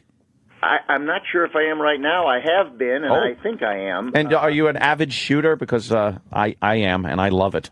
I have guns. I have rifles and shotguns and pistols and at various locations, and I'm an elk hunter out in New Mexico. So you're a strong advocate of the Second Amendment, as I am, sir? Have you ever shot a person? No. That's a great question. I think everybody should be asked that. No, have you shot a person? Shot some? He was the Secretary of Defense. He was in charge of everybody that America killed for a very long time. Oh, stop it. I've been shot at. Does that count? He's been shot at.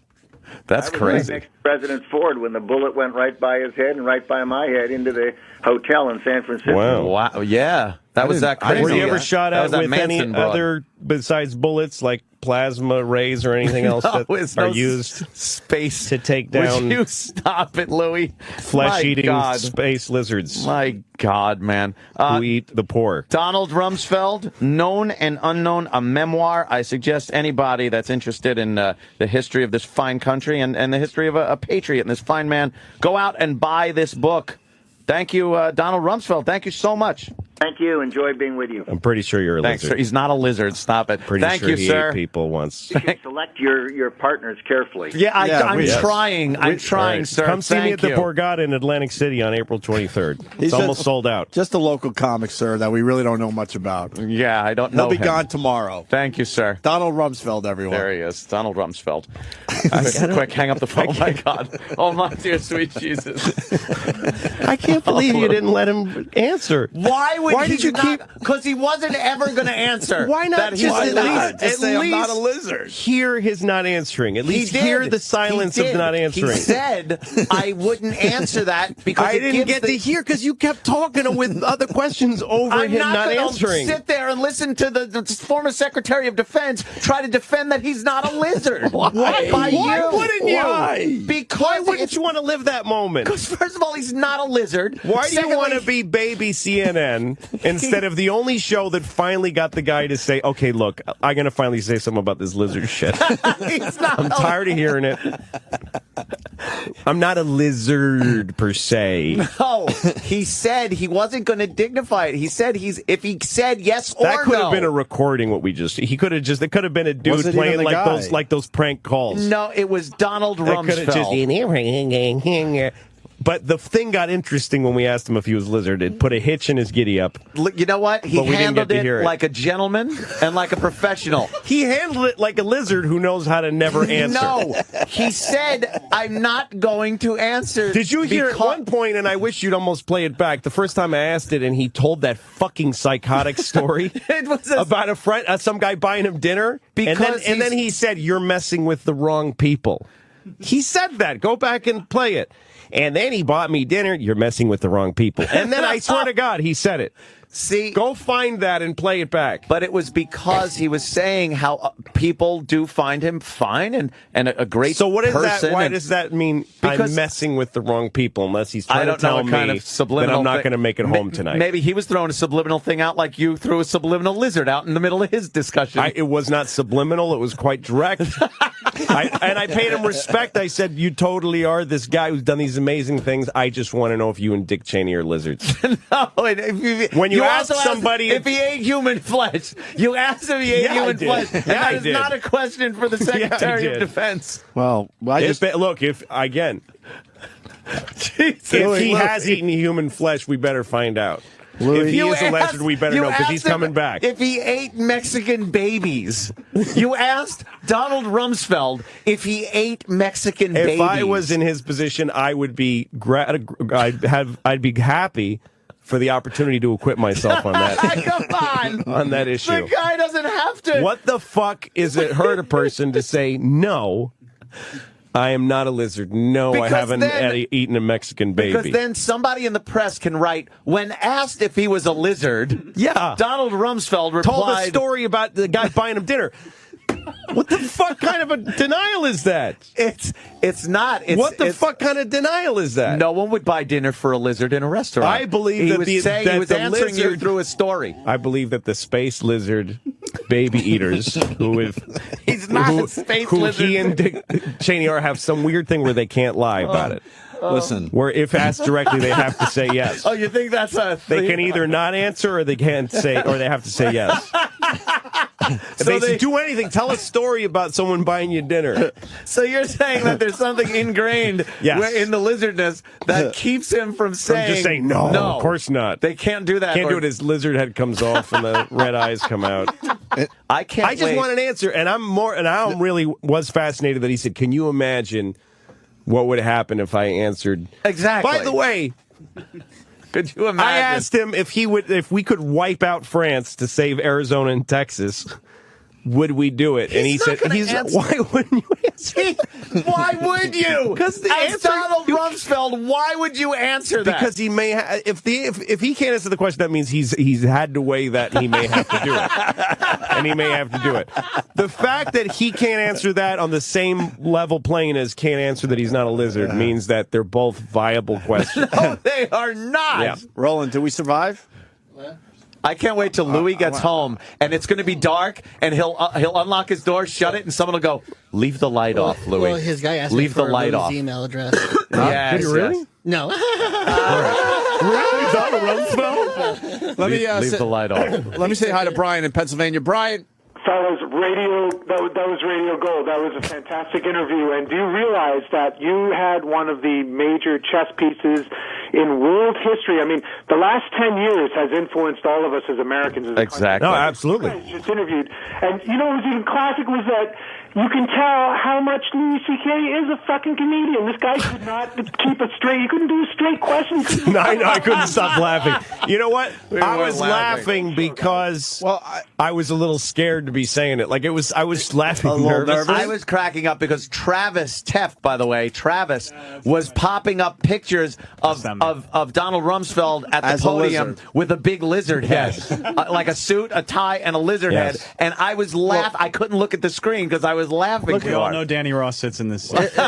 It was a perfect interview because he's not going to answer really, really tough questions. So Louis kept it nice with the lizard thing. I think it was fascinating to talk. You certainly asked to Donald the right Rumsfeld. questions. I wanted to keep. I like that I got a direct answer to how many people have you met that died by hanging? Yeah, there were quite and a he few. said more than one. More than one. Very casual. More than one. That was Right, yeah. right. Well, Saddam is a biggie. Maybe Chemical Ali. Yeah. You might have met him at some point. At one point, someone in the background was laughing. One of his people. Oh, one of his people started laughing. We got the lizard comment. I got to hear it again. Here we go. Yeah, play. This is the answer with the dinner thing. All right, play it until he says you mess with the wrong people. I want to hear that context. Go ahead. The whole thing is a minute and a half. All right, that's fine. Where are we going? It's interesting though because there are people who think. I mean, here's a guy who, met Eisenhower as a congressman, right? I was running for Congress, exactly. And worked for Ford and Nixon and Reagan and both Bushes. And there's still those people out there that think, Rumsfeld and Dick Cheney are actually lizards who, literally, there's people that think they're lizards from outer space. Yeah, that's true. Who eat human flesh. I don't know if anybody's ever asked you directly, sir, but are you a lizard? I don't think Are he's a you lizard. actually? Can you just please give that a straight answer? Are you a lizard person? Louis a little Let him answer. left-leaning, No, sir. I'm not. I'm deflecting. Let him answer. Are you a lizard? Here's the short answer. I'm in New York City. I walk down the street. People walk up, shake hands, stop me. They want an autograph. They wouldn't do this to Blizzard. Go to eat last night at dinner, and Joyce and I were sitting there in the little Italian restaurant. and a man came up and said he'd like to buy my dinner, and I said, and it turns out I paid for my dinner. The next thing I know, the waiter comes back and said the man insisted to pay for your dinner, and here's your canceled receipt for paying. Oh, wow, that's very nice. There's plenty of people that But you didn't answer the question. he's not going to I think you're dignify. hanging around with the wrong people. He's not going to dignify an answer to. Are you Stop a it there. lizard? Stop it Louis? there. Did you hear that? Yeah. He was asked if he was a lizard from space who eats human flesh. Right. His answer was, the short answer is, I was walking in New York City last night and went to a little Italian restaurant. Me and Joyce had a nice dinner. A fellow wanted to pay for our dinner. Turns out we'd already paid for our dinner. Next thing I know, the waiter gives us a canceled check, says, it's on the house. I think you're messing with the wrong people. That was his answer verbatim. That Or was did he his say answer hanging? verbatim. I think he said you're hanging around with the wrong people. Play just that last quote again. Okay. You didn't answer the question. He's not going to I think you're dignify. hanging around with the wrong people. Well, even what the fuck does that even mean? He meant that we shouldn't be hanging with you. Oh, is that it? Yes.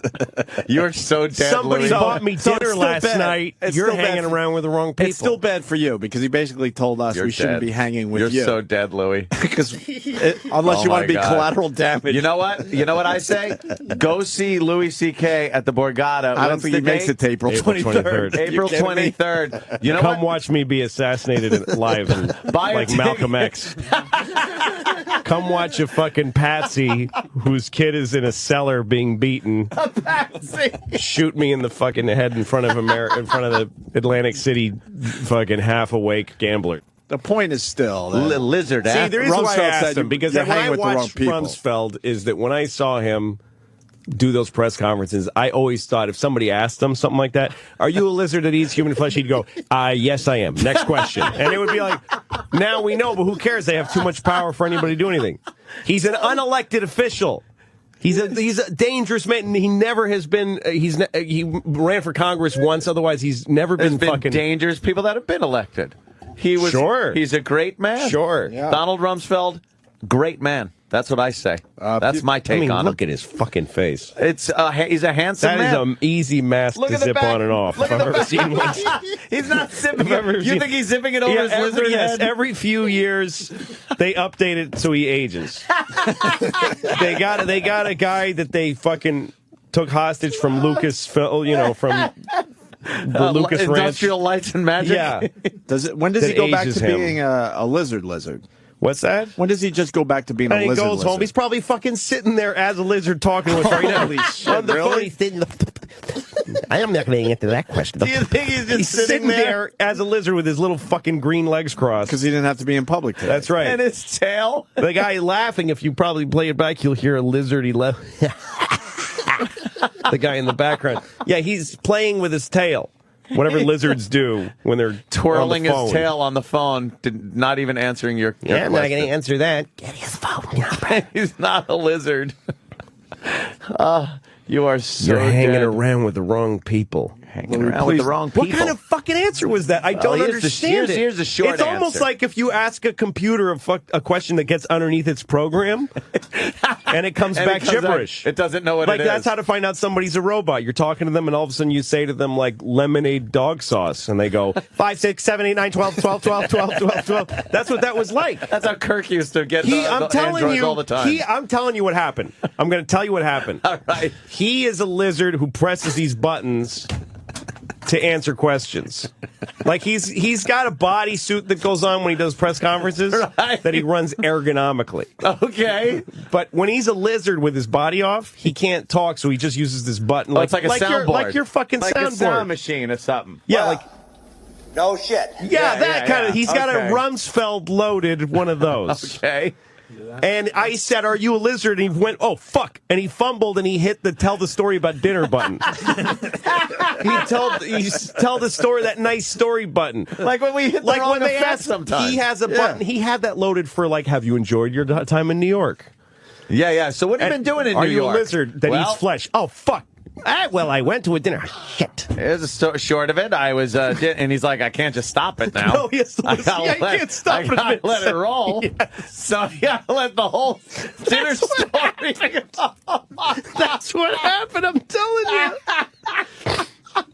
Oh fuck, Louie. He fucking, God damn, man. That was one for the ages right there. He's not a lizard, I don't Be think. careful. But if he is, Be careful what you eat in the coming days there, Lo. Yeah. Oh, you're gonna Be get careful. some fucking ricin stuck in your I'm gonna side. only eat figs like Caesar Augustus. Fucking lived on figs till his wife painted poison on him.